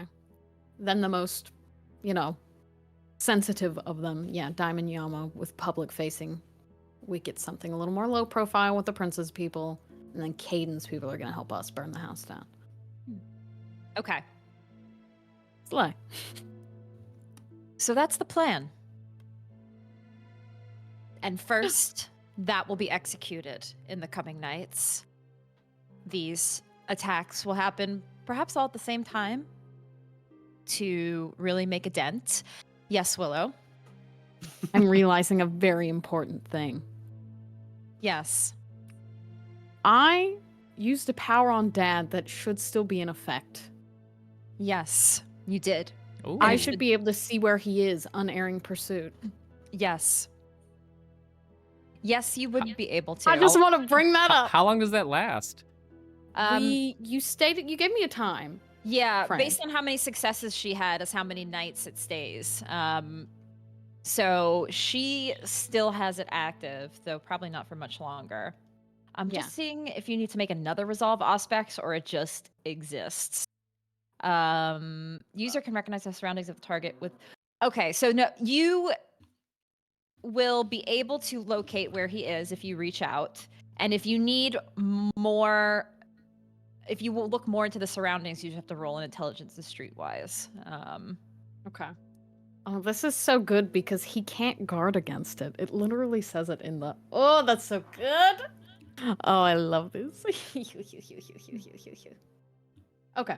Yeah. I just wanted to bring that up in case it becomes relevant. Yes.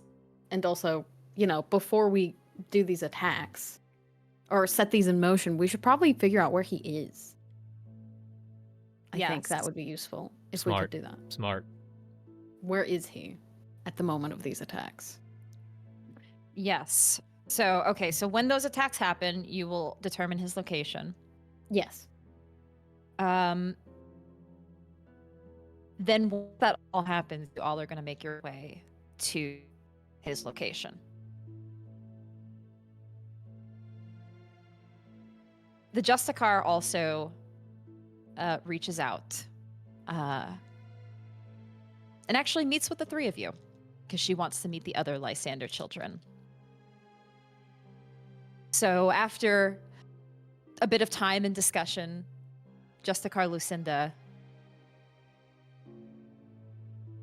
finds you, Silas, and meets with you, Dorian, and Willow.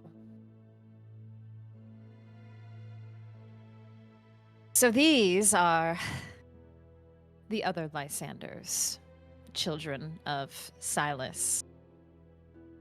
I am Justicar Lucinda.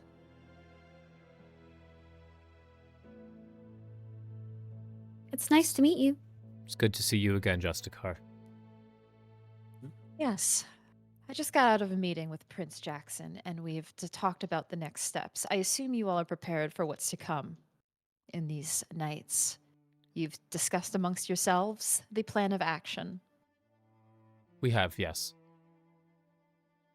Now, as I told your brother, when the time comes, and if you are able to locate this Methuselah, you will reach out to me. And the prince and I have discussed the best way to do this, and we think that Willow, you will be the most capable of this. He's discussed your talents and gifts of reaching out via the cobweb, and though I would say it's not the most reliable of means of communication. You are able to connect with certain people that you are tied to via your blood. And it seems that you might be able to reach out to your sire or the prince if this was to happen. I can. I will. If that happens, yes, you reach out to either your sire, who is the hound of the prince. They will be ready to inform the prince and myself, and we will take the appropriate action and reach your location as quickly as possible. I do hope that when the time comes that, well, it's not too late.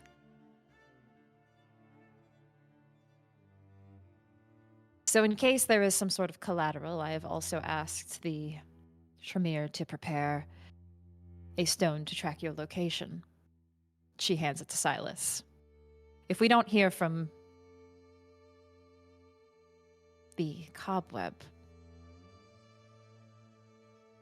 we will assume that you are dead. And the stone will be our next course of action to track your location, or at least whatever remains of your dust on the ground.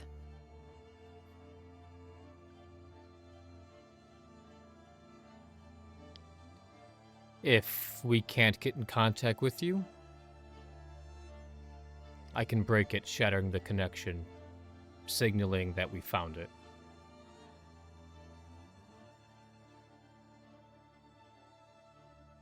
That may be a good option as well. It's best to cover our bases as much as possible, so if you can do all of these steps as fail-proofs in case something goes wrong with one of the other steps, that would be best. Okay. Fail-safes in check. Yes, fail-safes. That's the correct term I was trying to use. Fail-proof. Well then.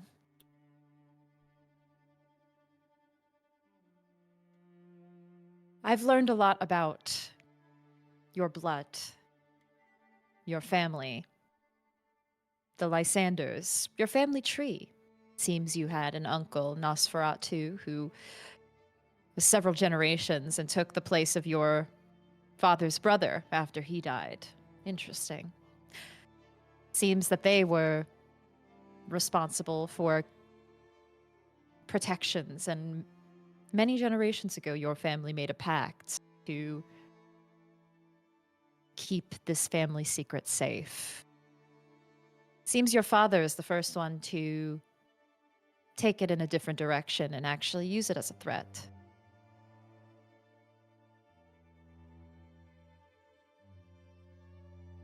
Or why that is. What was it that radicalized your father in such a way? Why did he decide to be the one to turn on the Camarilla?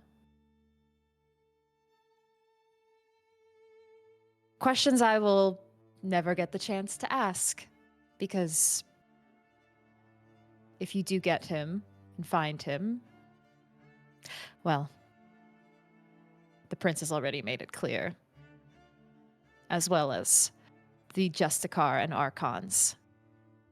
He will not continue walking this path of his own life, one way or another. I just hope that whatever is to happen, it does not pass on to any of you.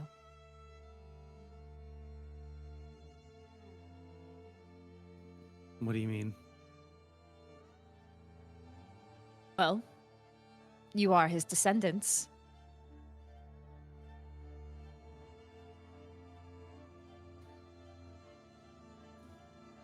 Okay. So, Or his heirs, I should say. So make sure that when all of this is said and done, there will be no other Lysander incidents.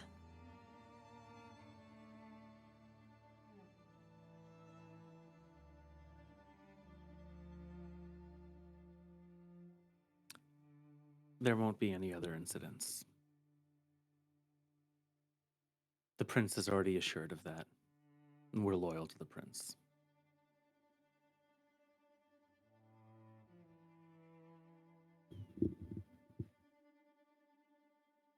Best of luck to you all in the coming nights. You will need it.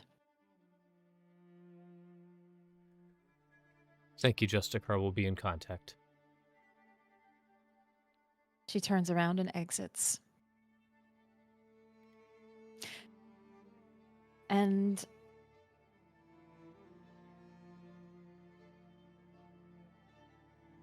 close for this night and prepare for the next night. And as we do, there are a couple of things I'm going to narrate and address for what happens next. First, Dorian.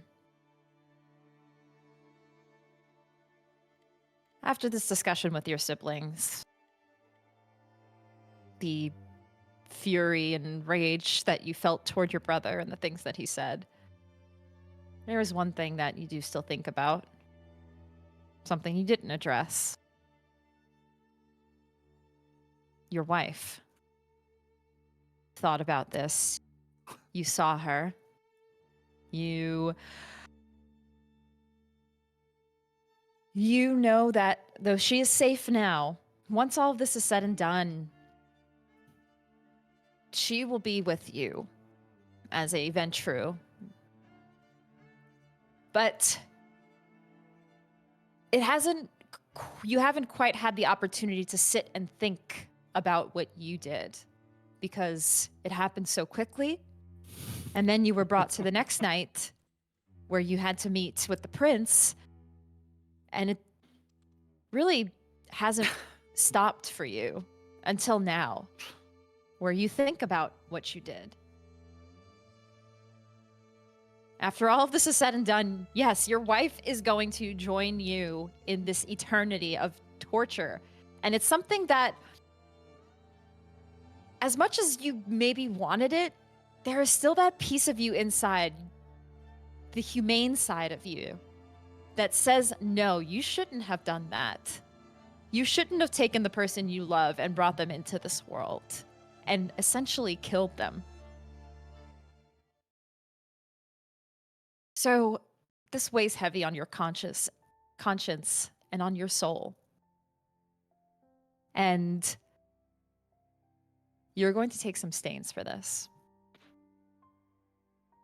This is the first time we've had somebody have to take several stains. Firstly, your touchstone was damaged. So you take one stain for that. Was damaged by your actions. So you actually take another stain for that. I'm gonna have like so many stains. Homie.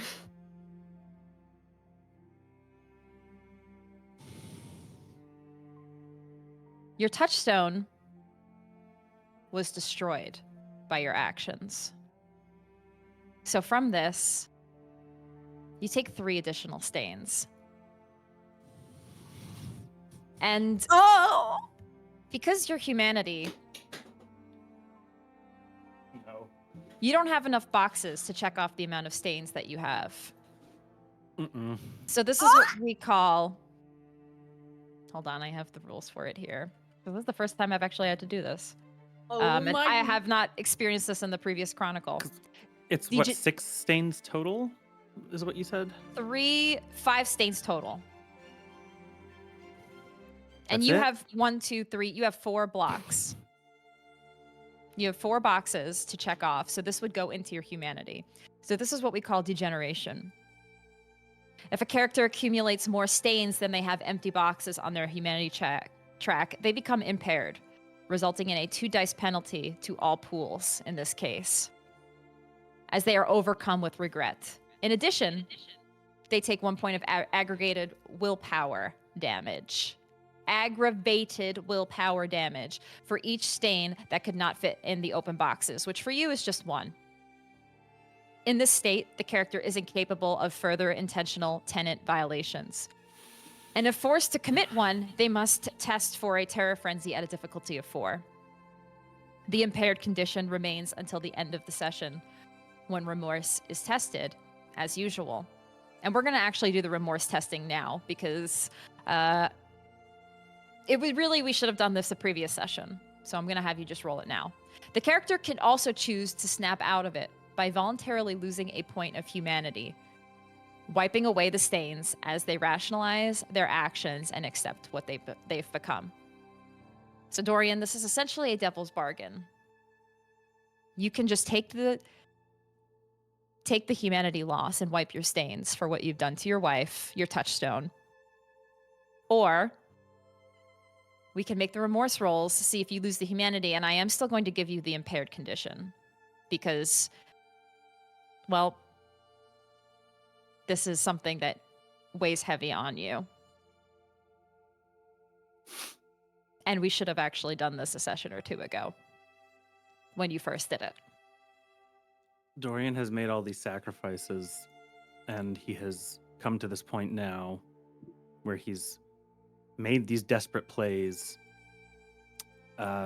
He doesn't have the luxury of affording to dwell and feel bad about this. So he's going to rationalize it. He did what needed to be done. And he's going to wipe away another humanity. I believe that puts me at 5.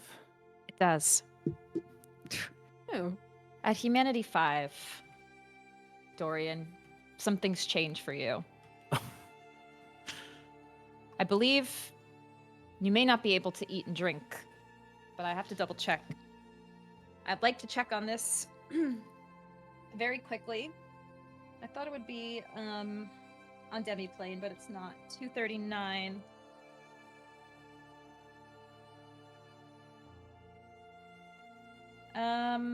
At humanity 5,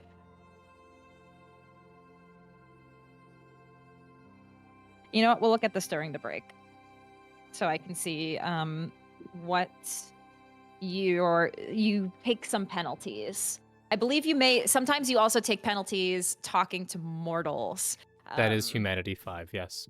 Yeah, I believe you'll take a couple dice penalty when talking, like meaning with vampires. It doesn't matter with kindred, but with mortals, you'll take some penalties. So we'll take a look at that during the break. But that is the decision you make.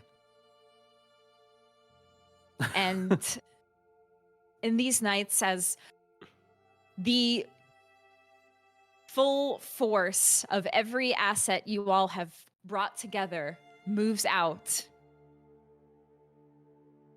on the desired locations. Before we go on break, there's one other thing that happens. For you, Willow. This evening, as the Anarchs take on the hotel, and Jackson's assets take on the Diamond Yama, and Caden's assets take on your family home, you get a premonition. Oh no. Your eyes flutter suddenly. That familiar call. It pulls you back to your house, to the family house.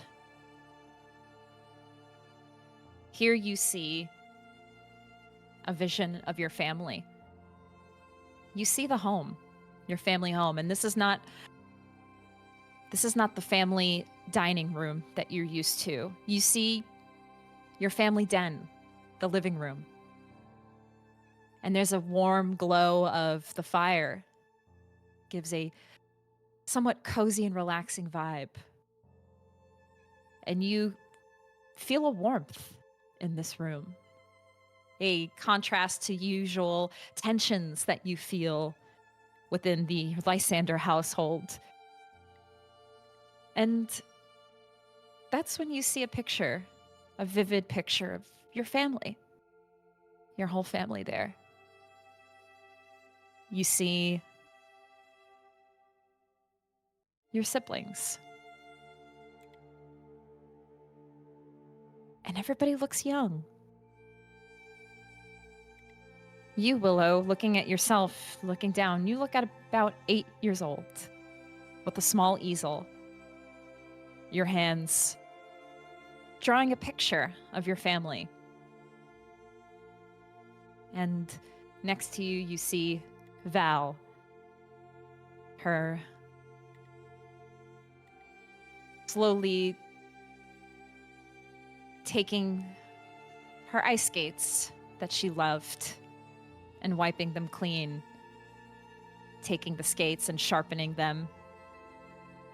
You look at her chatting to your brother Silas, who is somewhat concentrating on the piano, playing the same little tune that he always played on that grand piano that your family had in the living room. And then you see Dorian on the big armchair, the armchair where your dad usually sits. He's sitting there, writing something on a piece of paper in concentration. Then he shows it to your little brother, Alan, who just came back from basketball practice. He was always so tall when he was little. Each of you had your own talents, the Lysanders, your unique skills and abilities that each of you had, that your family always said you were talented. At least that's what your mother said. She walks over to Alan and pats him on the head, looks over at what Dorian wrote down, smiles at Silas and Val, and looks at you. And then the last thing you see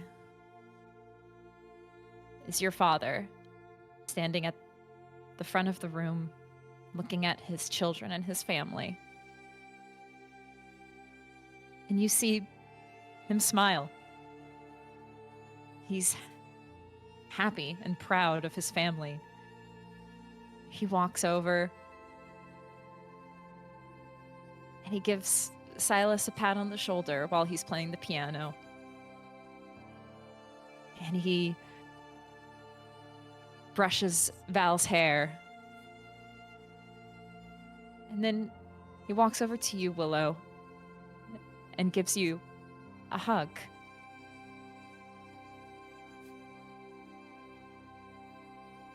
That's when you realize that this vision, it's not real. It's fake. Your father never hugged you.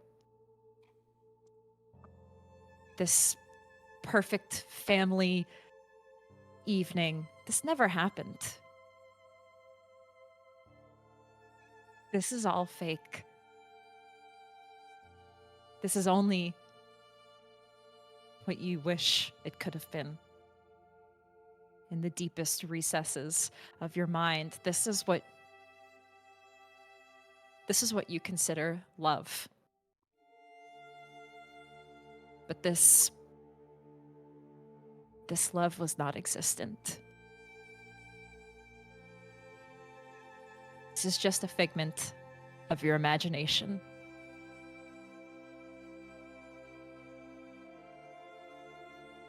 And you're brought back to this world as you see that family home in your vision go up in flames. And that's when you know that this is happening. That your home is being destroyed. And this is the end of that family legacy and all of those memories that existed or didn't exist in the Lysander family home in River North in Chicago, overlooking the beautiful Lake Michigan. And that is where we'll take a break. And we will return in about 10 minutes for the second half, or the last quarter or so of Ancestral Blood. So don't go anywhere, anybody. We'll be back in just a little bit to see what happens next for our Lysanders. BRB, everybody. Don't go anywhere.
Hello, everybody. We returned for our second half of our Ancestral Blood penultimate. I just want to say before we get back into it, thank you, everybody who has joined us for this evening and who has supported us.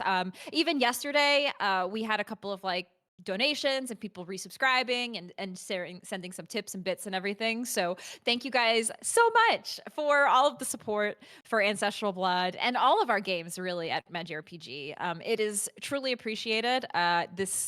This has been such an amazing chronicle that we've been able to share with everybody, and the fact that there are so many of you that enjoy it and share your own thoughts and insights, and who your favorite characters are, or what you want to see happen. It really does mean a lot. So for those who are watching live or on YouTube, because I know a lot of our audience does watch AB on YouTube. We do have a Discord, discord.gg/magirpg. So when this chronicle ends, definitely join the Discord and chat with us and hang out with us. I actually I may do a little survey because I'm thinking about the next chronicle and how we want to do it, and I'm just curious to get some viewer insights on things. I'm always thinking with I work in marketing, so I'm always thinking about the brain of we got to do a survey or something. So little A/B testing. Yeah, a little A/B testing. I have some thoughts, and not about the content, but more if we want to maybe potentially do YouTube only or things like that. I don't know, because I would like some viewer insights and thoughts about how you consume our chronicle. So join our Discord, because I think that's probably where I'm going to ask those questions. And also this coming week, I'm also going to open up and just ask everybody to ask any questions that you might have about the chronicle, because once we wrap Ancestral Blood on Friday, we'll probably do a little post-series talk and yap afterwards to decompress. But we might not get to every question if people have questions later or have things. But if you want to ask some questions this week in the Discord, we may address them on stream and talk about it afterwards. Because I'm going to have a lot of thoughts and things that I want to get out and tell the audience about what was going through my brain during the process of storytelling. But if you have any questions about the chronicle or things you're like, what did this mean, or was this related to this? Happy to answer any questions. So Discord is the best place to ask those questions, so it's there. It doesn't get lost in chat or a YouTube comment or something like that. So yes, that's everything. So let's dive back into Ancestral Blood, where we see the first of the attacks happen, the family home, where Caden Bartlett's assets, his Banu Hakim assets, interesting that he has small a small connection to those who associate themselves with the children of Hakim. And that is where the first attack begins.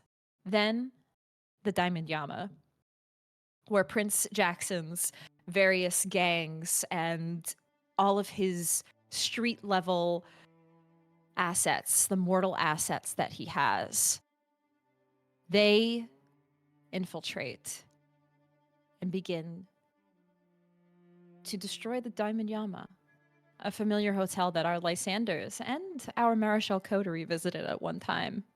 That once was a haven for potentially the Sabbat. Now is mostly operating business as usual. That's where the second attack happens. And then the third. The new and up and coming hotel. A hotel that Willow once visited to take care of an oopsie daisy at one point in time. The Anarchs make way to that hotel, and this is where the most carnage occurs. This hotel was a collaboration between Silas and Sierra Van Buren. Their combined assets within the city, her experience with the hotel business and his experience with real estate, was building a new hotel and a new business as a part of Ethos investment. However, though it wasn't yet opened, the Anarchs make sure that nothing of the integrity of this building remains. Similar to the things that Jackson was talking about, the structures that make a building function, the electricity, the pipes, all of the parts of the system that you need to function. They take each and every part of that and take care of it so that this building can no longer function and operate as a hotel ready to be opened. And as these strikes begin, thus the war begins. It looks different than the wars of the past, the lineage of the Lysanders, the Spartan wars. No, this war in the modern Knights, a war on Ventrue assets, tied in with La Sombra. And now, Willow, as this all happens, you reach out. That similar vision that you had with your father when you locked eyes back at the family home. You take a glimpse into your target, your father, to see where he is. He is unaware that he is being tracked. You see your father in a room deep down below. You see people around him. You're not sure what they're doing, but he has people surrounding him in a room. Looks like an auditorium of sorts. And I'd like you to roll me a intelligence and streetwise to see if you can gather more information about this. All right.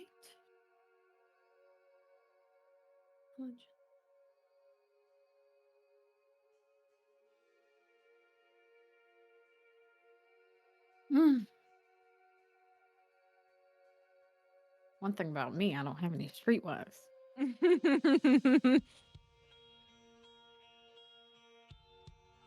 2 successes. With 2 successes, as you're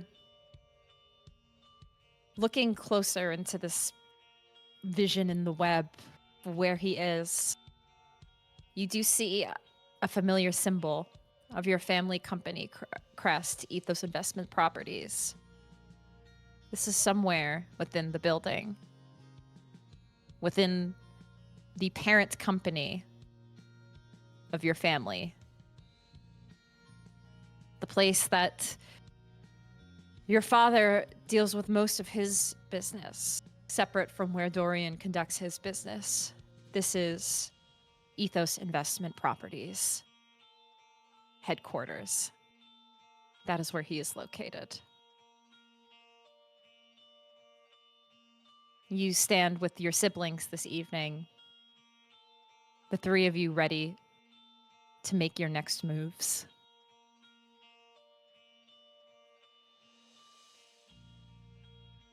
What would you all like to do?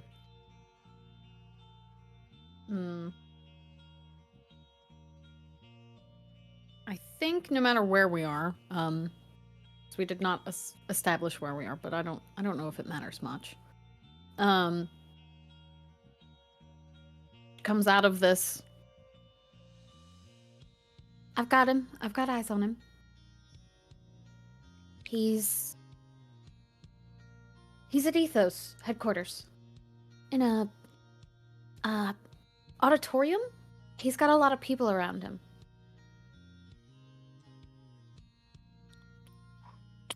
Who? Any faces ring a bell? Potentially employees. Some you recognize. Oh, okay. Ethos employees. They're Ethos employees.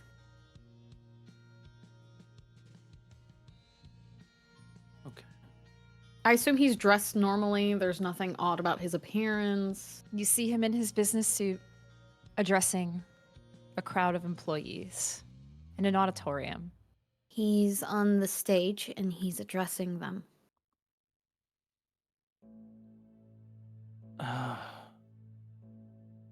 Around, like, near the target, near our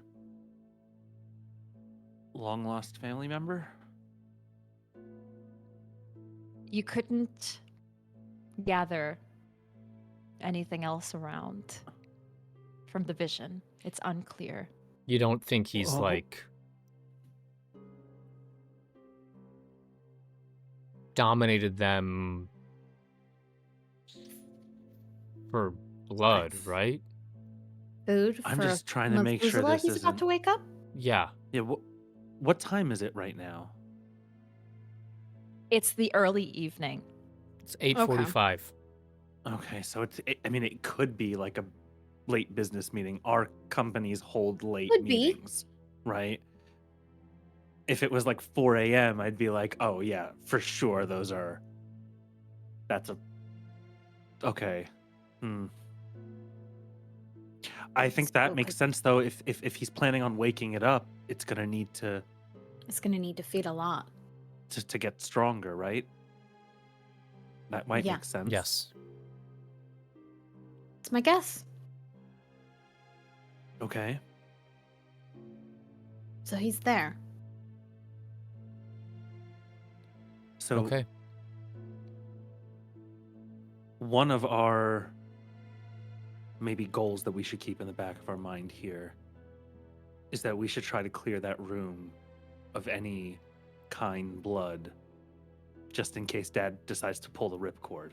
If we can clear out that source, maybe we have less of a problem on our hands. I mean, how many people are in the building at this hour? Besides the people I've seen. I mean, normally, like, how late do employees stay? Huh. It does tend to have sometimes late hours due to the nature of your particular family business. People do usually stay into the evening. Okay. Well, we've got plenty of police contacts. What if we were to call in a credible bomb threat from the police? Ooh. Now, those people that Dad might be mind controlling or who are in on it, I mean, they're not going to leave. But if there's anyone else in the building, They will. Out. Yeah. they will. Mm-hmm. And at least we're just minimizing who we have to deal with, right? Not a bad idea. We could just pull a fire alarm. We don't have to call in a bomb threat. We don't need more Oh, wait. eyes on us. I guess that's maybe a good idea. Yeah. You I have like- all these connections. You just want to use No, them. no, You just, that's- understood. But then you're talking bomb squad, SWAT. Simply No, that's true. pulling a fire Yeah. alarm. Yeah, the fire department's gonna show up. But It's I just mean, the a bunch fire. of Dad's properties are about to be attacked. It might be seen as a pretty credible threat after 3 other of Dad's properties. no, it's not. I'm not.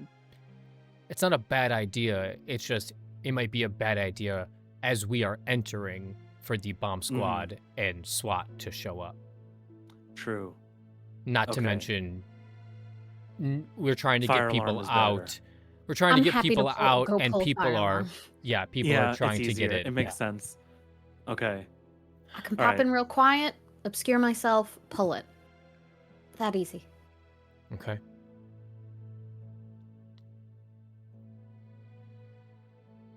All Do- right. Let's do this. Sunglasses on.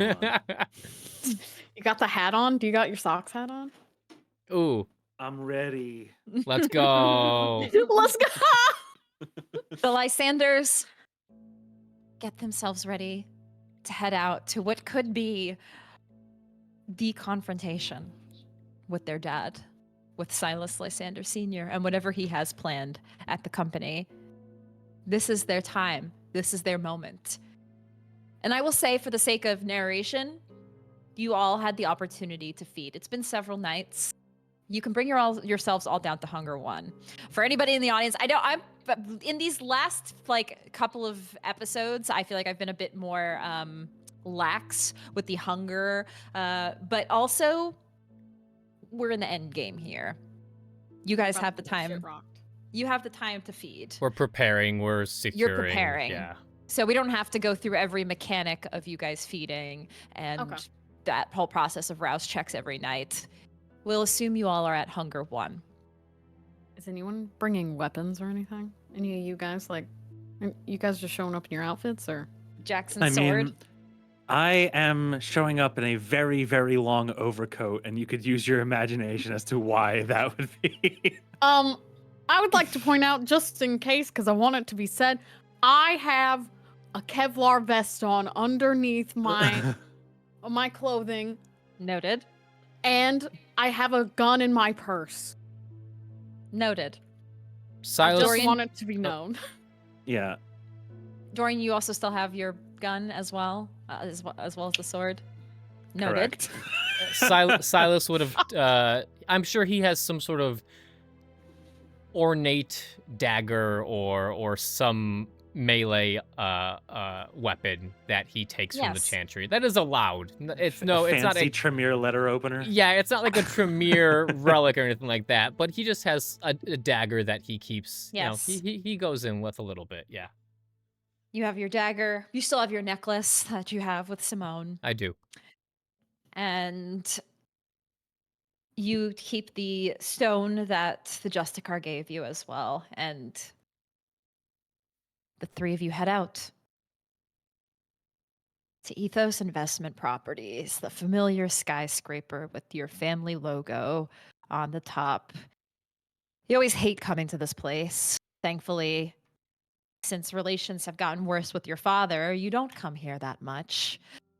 The last time you were here, Dorian, you were demanding to see your father, and you were given the excuse that he was out of town after the incident with Marcus, your ghoul. Now you return here, and it is not the familiar, warm building of Vital Medical Group. No, this is cold, stale, sterile. You all hate this place. But you have to go. You have to do this. As you walk into the lobby of Ethos Investment Properties. Before we go The in, build- sorry. Yes, go ahead. We all look out for one another. Yeah, of course.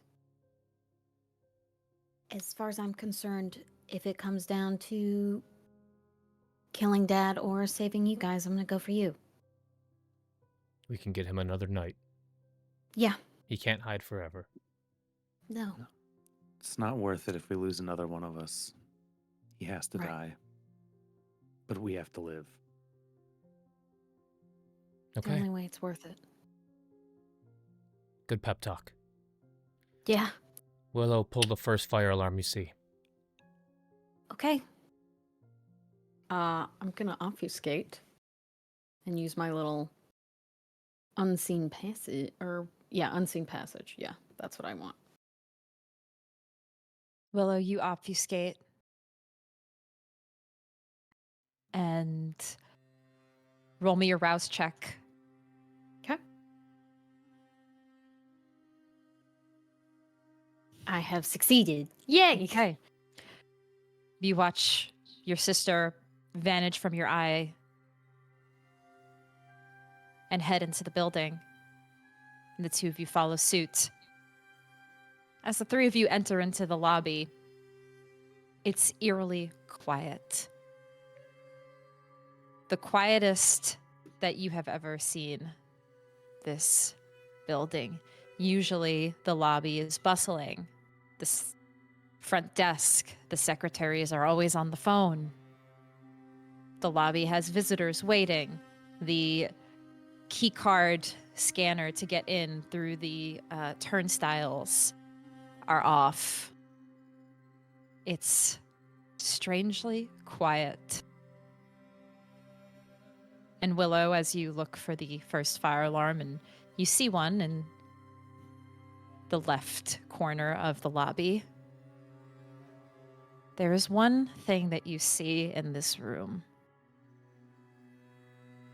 As the lights, the fluorescent lights that shine down in this lobby, it's a piercing fluorescent that's like almost like a doctor's office.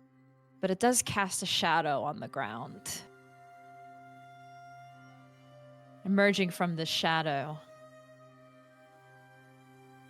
is one individual, Sierra Van Buren.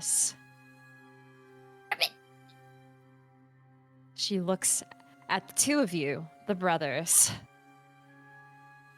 Dorian Lysander and Silas Lysander Jr.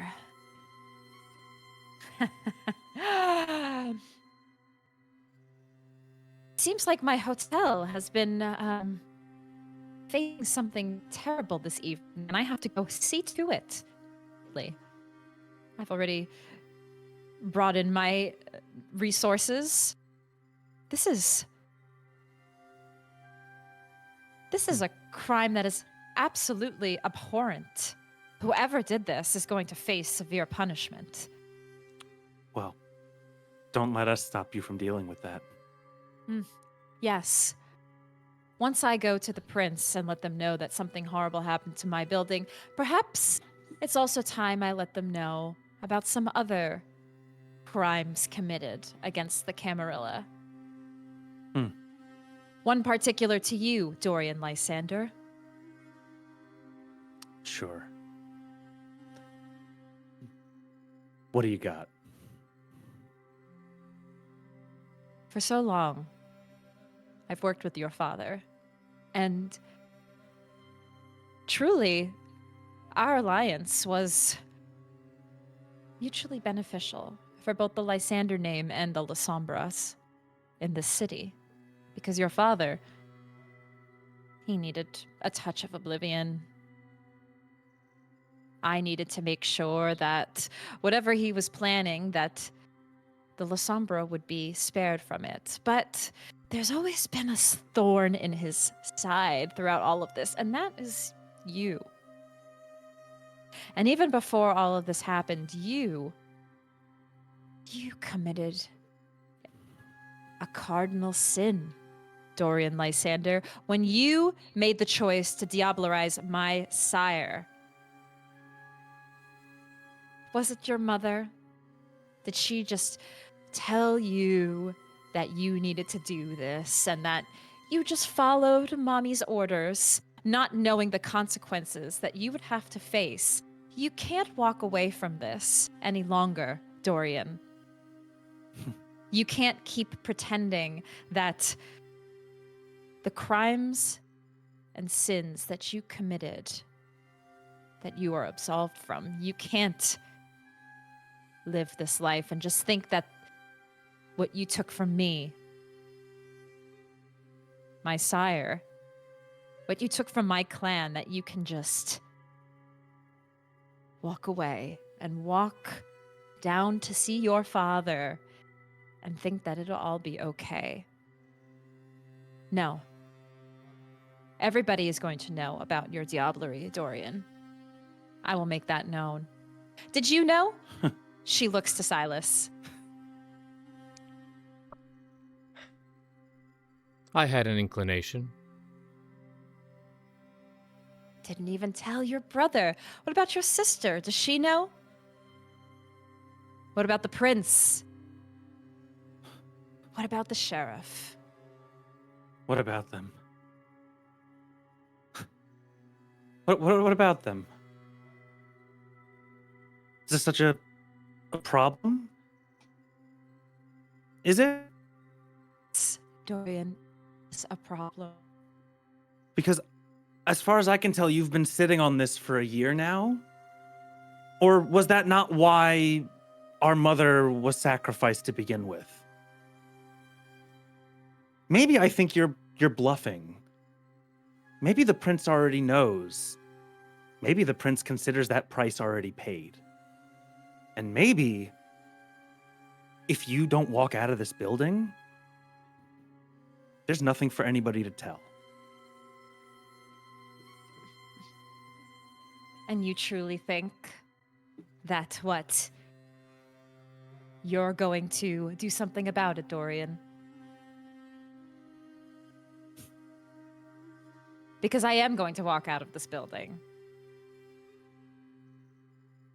And if you want to bet on that your crimes have already been paid for, that this shouldn't be a problem, then sure, let's make that bet right now.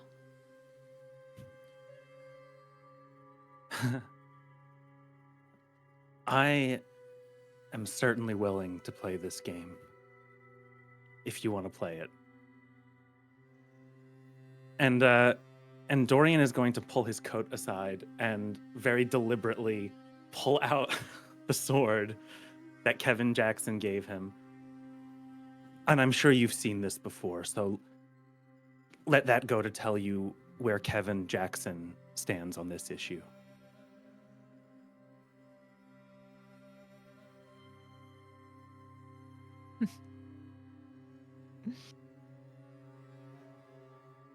Fine. Your father wants you all dead anyway. So, let it happen then. It'll all be part of the greater plan.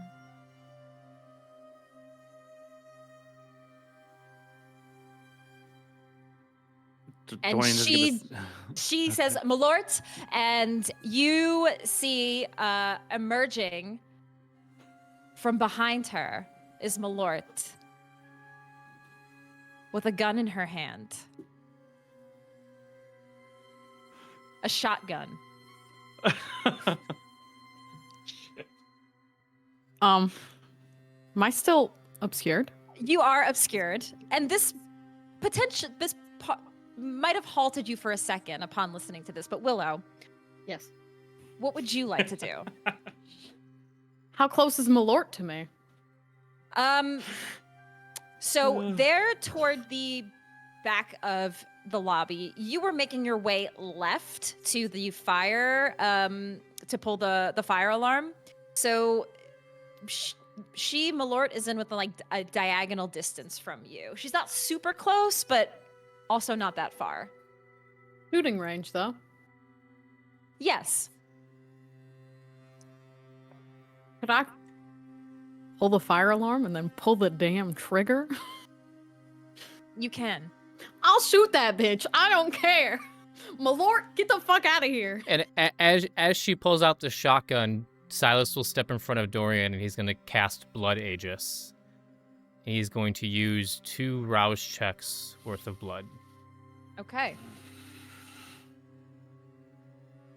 I get 1 point hungrier. So at Dorian, as you see Silas step in front of you, he, with the dagger he brought, he cuts his palm, and almost like an umbrella of blood just fills the void in front of us, potentially stopping any bullets or shotgun pellets that might be coming our way. Malort fires on you, Dorian, but your brother creates this protective shield. And as you look at the bullet hit this shield, you look down and you realize that that was not just any weapon. You see the logo of the Second Inquisition on it. Ooh. This was an incinerary bullet, incinerary ammo that she has. Shit. And then Willow, you pull the fire alarm. It goes off, and all of you hear the fire alarm begin, and you shoot at Malort. Yes. Roll me a dexterity and firearms. Yes. Slay. Guess what I put points into, everyone? Willow's been secretly going to the Fire! range. I've been going to the range. I'm not playing around. That hunter encounter? I ain't gonna be caught like that again.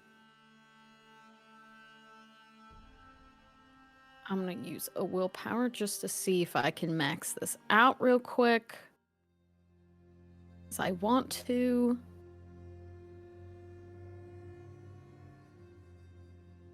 Or successes. 4 successes. You successfully fire at Malort, and she gets hit. Yeah, bitch.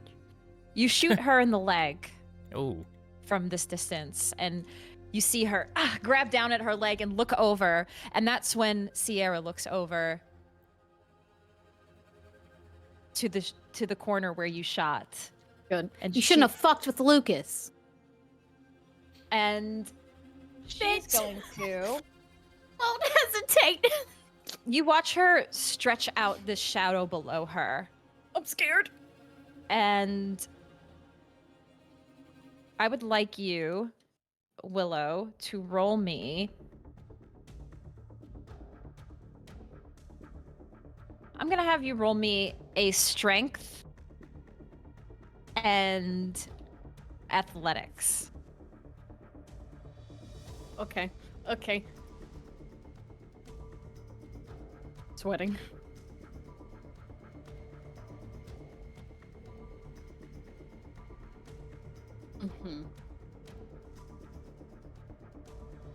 I got 2. 2. You see a shadow cast below, and from it, these arms and tendrils grab at you, Willow. And it grabs you. And you see Willow be brought out of this obfuscation and is grasped by a shadowy arms around her legs, trying to pull her down into the ground. Silas and Dorian. does it look like, is Sierra like controlling these shadows with her limbs? Or is it You're like not sure if it's- mentally?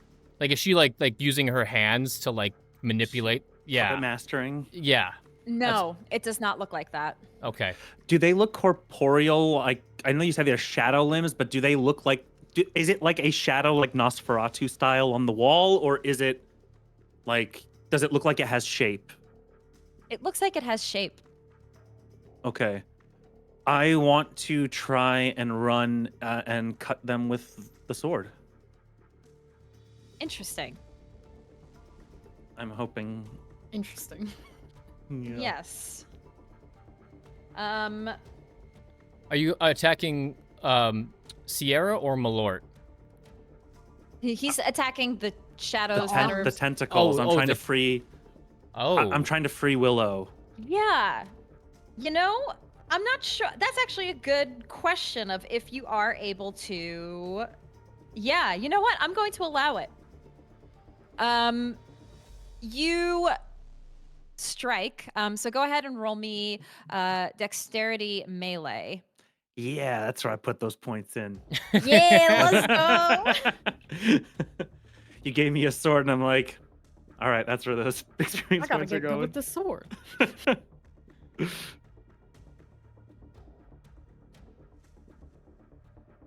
Oof, I'm gonna re-roll.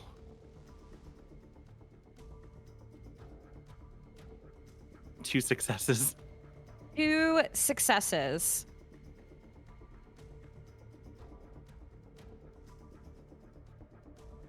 Yes, they do not have a health tracker. Okay, okay. I will say yes. You're able to slash through these arms, and they do vanish when you strike through them.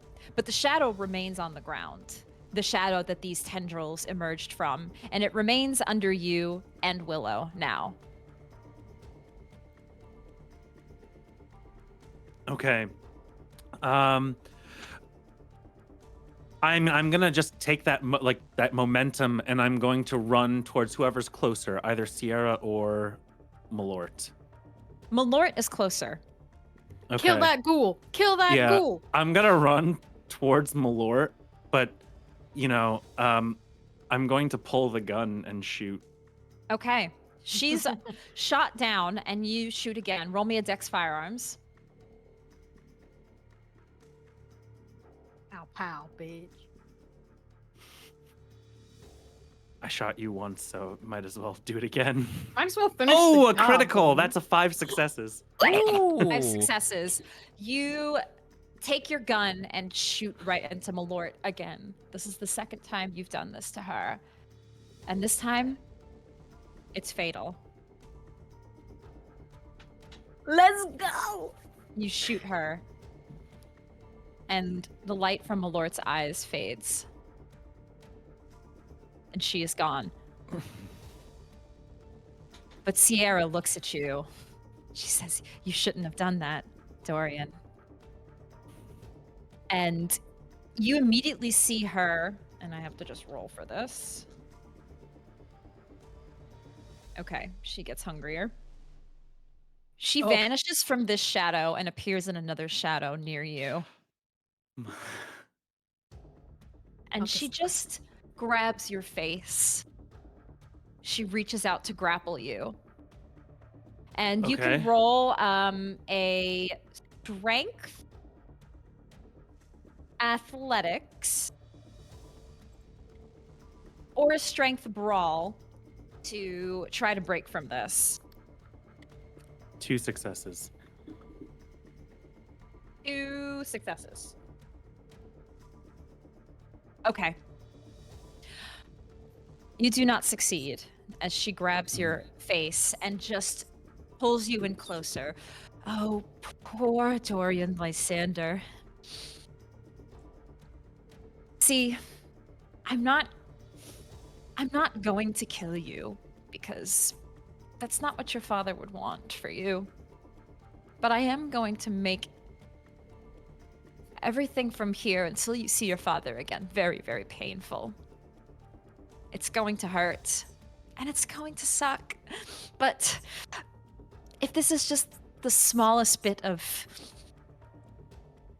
vengeance I can get for Tally, for somebody who's so young and naive and foolish to just take life from me so without care.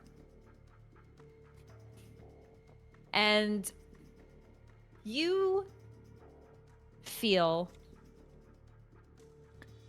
Dorian. Yes, go ahead. The villain monologue. Yes, you can go ahead and do it. Yeah, we won't interrupt your monologue. Yeah, I I didn't want to interrupt you. Yeah. Go ahead. I was saving this, but I guess I'll use it immediately. I was saving this for a very important moment. but I don't want Dorian to get hurt because he still loves his brother. Yeah. I still love him, I guess. Yeah. Lucky me. As Silas sees Sierra grab Dorian, like she like blinks into a shadow and grabs Dorian, Silas is afraid she's going to like bite into him. Mm-hmm. And you see Silas kind of clasps his hands together, and he kind of like flicks his hand forward, and out of his palm flies a 3-foot-long chain. And I will cast Belmont? Invisible Chains of Binding. Okay. Go ahead and so rouse your... she needs a Strength plus Resolve check. Okay. Strength plus Resolve.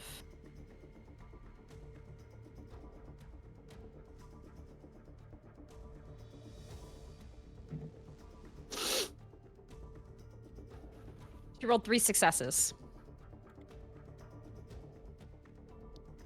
Silas rolled 6 successes. So, So as this Slay chain literally, flies please. out of his hand and it lands next to her, the chain dissolves into blood, and 2 blood-like tendrils fly out of the ground, grasping her arms and legs, pulling her to the ground, binding her for 3 hours in that exact spot. Any physical tests are a -4 dice pool to Sierra. Damn. Let's just kill ooh.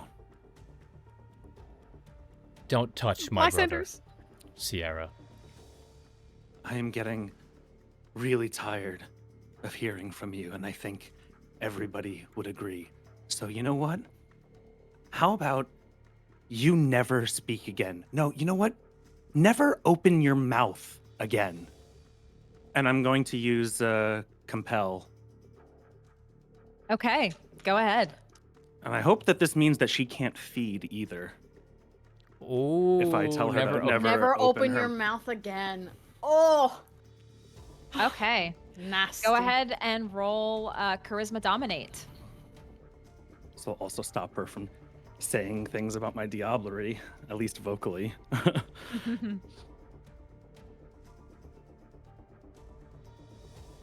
Okay, I am going to willpower just because.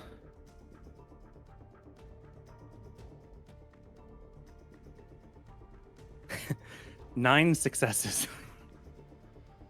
I forgot that you're a beast when it comes to this shit. 9 successes. Oh, please don't fail. Is If that I a fail on crit? 9. Is that a crit?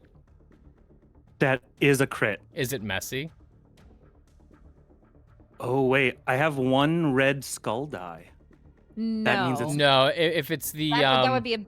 Yeah, if if it's it's the Ankh with the no, 2 it's stars. not a. Okay. No, It's then not- it's not. Okay. No. It's not a messy crit, but it is a crit. Oh, she. She looks up at you, and you see in her eyes anger and fury as she's binded to this ground before her. She looks up, her eyes at yours, and speaks no more words. But Dorian, you look down and you see, Silas, you might actually notice this too. Just from where she grabbed him, there's just a spot on Dorian with black veins Fuck. of where she grabbed him. Something, Dorian, it's eating at you slightly. You're not sure what it is. Something feels off, but it doesn't matter. Because you're looking down at Sierra below you, chained to this ground, and her mouth shut. The fire alarm continues and the lights flash.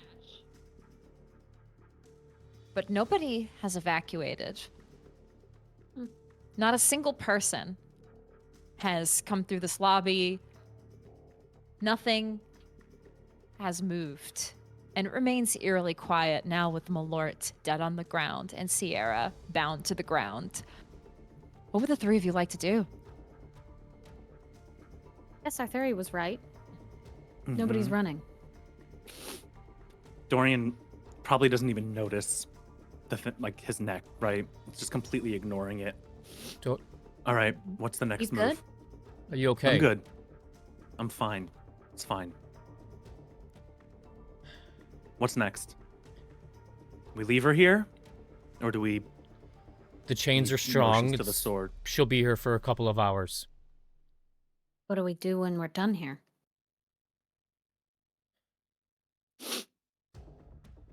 She's threatened me pretty thoroughly here with a pretty serious accusation, which I deny, by the way. He says down to her. So I'm not so inclined to leave that up to chance. I mean, she's not going to speak. But what do you think? We need to keep going. If we've all been here before. When the time comes and we make the call, she most likely will still be here. Okay. Okay. All right. Let's move on. Dorian, you begin to walk, and I'd like you to roll me a stamina and fortitude. Oh, Yeah. Hey, thanks for the raid! Friends, hi Mandy. Welcome! Hope you guys had a good stream. We're Is this fighting. Is this a charm, coercion, or No. wiles? It is not. Okay. And is it a something like physical that I could use my toughness for? Ew, It is tough boy. not physical in that Okay. sense. What is toughness? You know what? No, as the storyteller, this is something That's deeper. It's only one So- success anyway. It's only one success. You feel ill, Dorian. Something inside of you is stirring. A dark and it makes you almost want to vomit.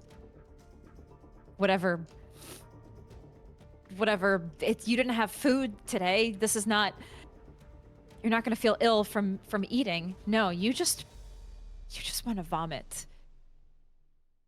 You feel it in your gut. You don't have a gut anymore, and you need to take a moment. Okay. don't worry. We have to go. 1 second. I Is just it need does it look like it's spreading at all? His neck? Slightly, yes. You We're see gonna the have to look at- veins moving slightly more and more throughout him. It's fine. No, It's probably it's moving. what? Your veins in your neck are turning black.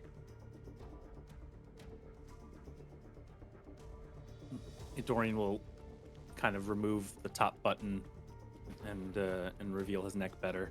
And Yeah, you it's- see the veins more spreading. It's That's not down good. down past your collarbone now. Fuck. The fuck did she do? All right, you know what? Let's fucking kill her. Maybe that'll stop it.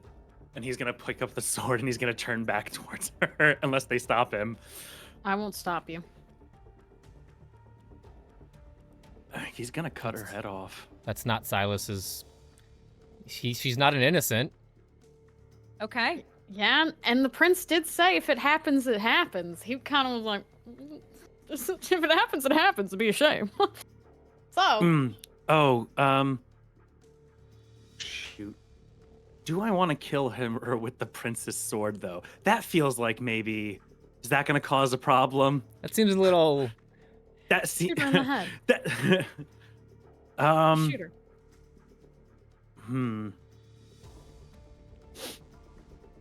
Let's fuck it. We don't have time for this. I cut her head off. Okay. You watch Dorian turn around, walk back toward the lobby, where Sierra remains bound to the ground, her ghoul dead next to her. Dorian pulls from What? his jacket the sword. Sierra looks up at you. Her eyes still fueled by rage, but unable to speak. I'd ask you if there's a way to cure this, but you can't talk. And then he's gonna swing the sword. You swing the sword down on Sierra Van Buren and sever her head from her body. And within seconds, she turns to ash.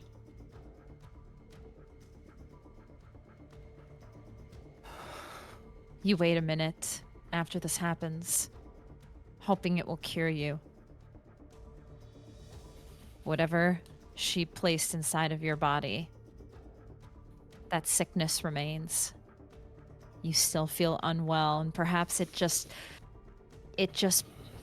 burns you inside, that beast, that even taking out this woman who has done nothing but cause strife for you and your family, it remains, whatever she's done, even in death. She follows. Well, Let's may get not this have done fixed quick. anything, but I feel better. No, it's getting worse. Silas wants to take a look at this. Go ahead and roll me intelligence medicine.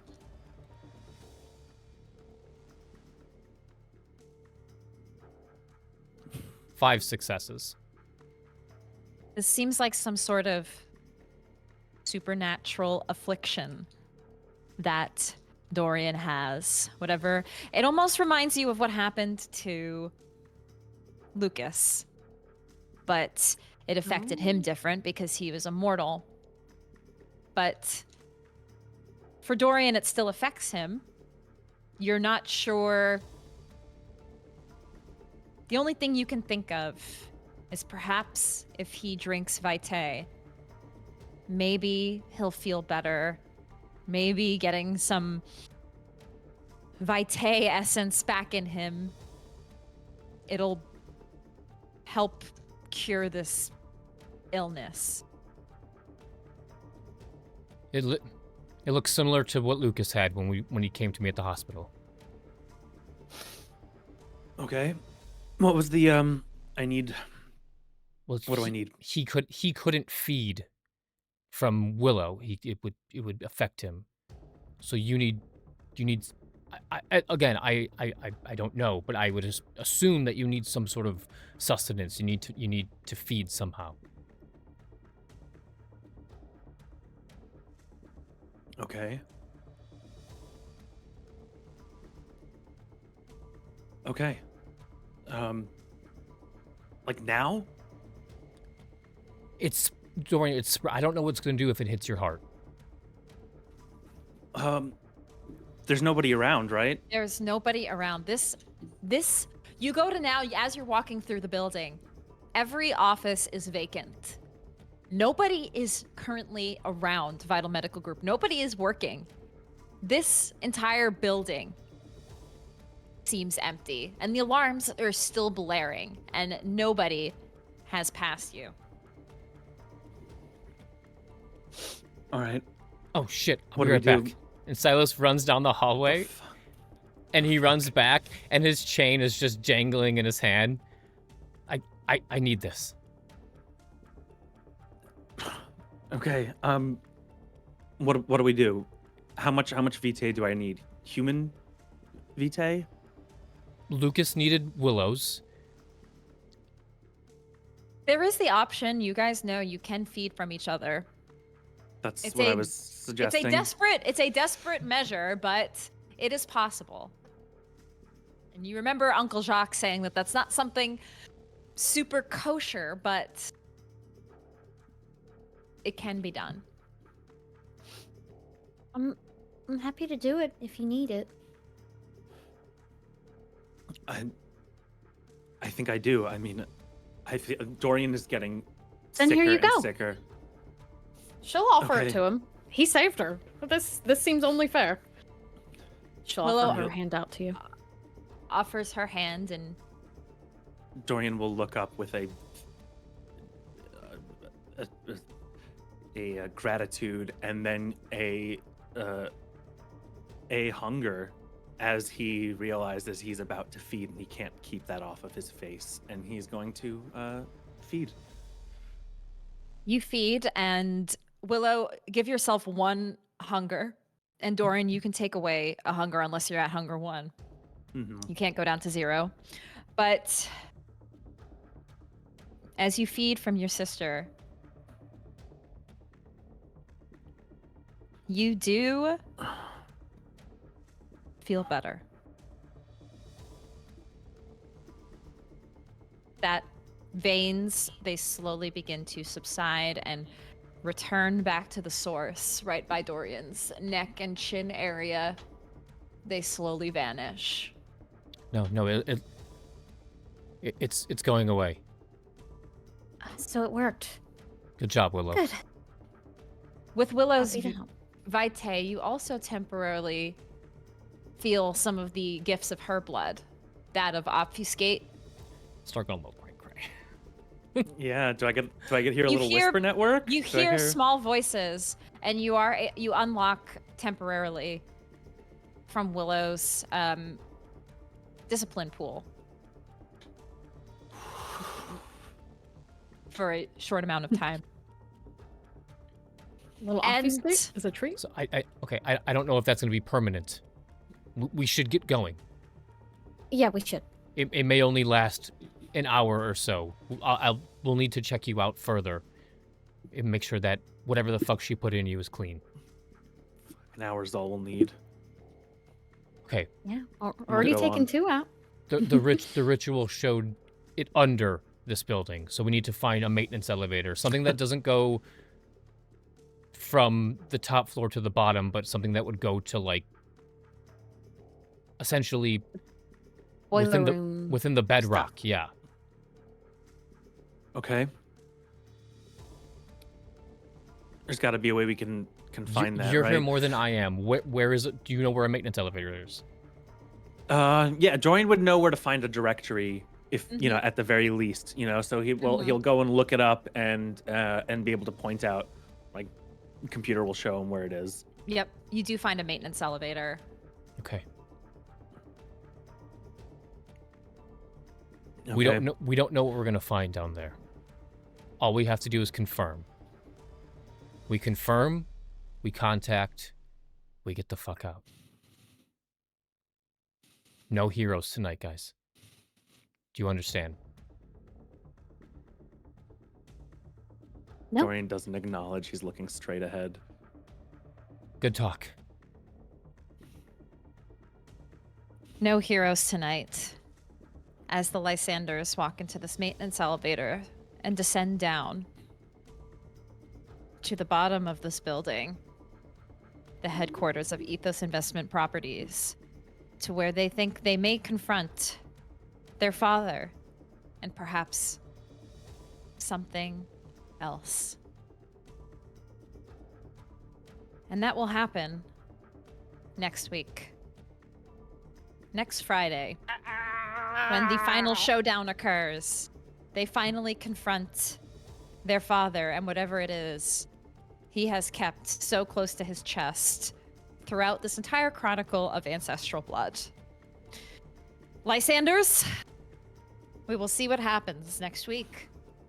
For now, we sit and wait for the final showdown. Thank you, everybody, for joining us for our penultimate of Ancestral Blood. Next Friday will be the last episode, and we will see the true fate of what happens to the Lysander coterie and their lineage. And then we will probably talk about it after.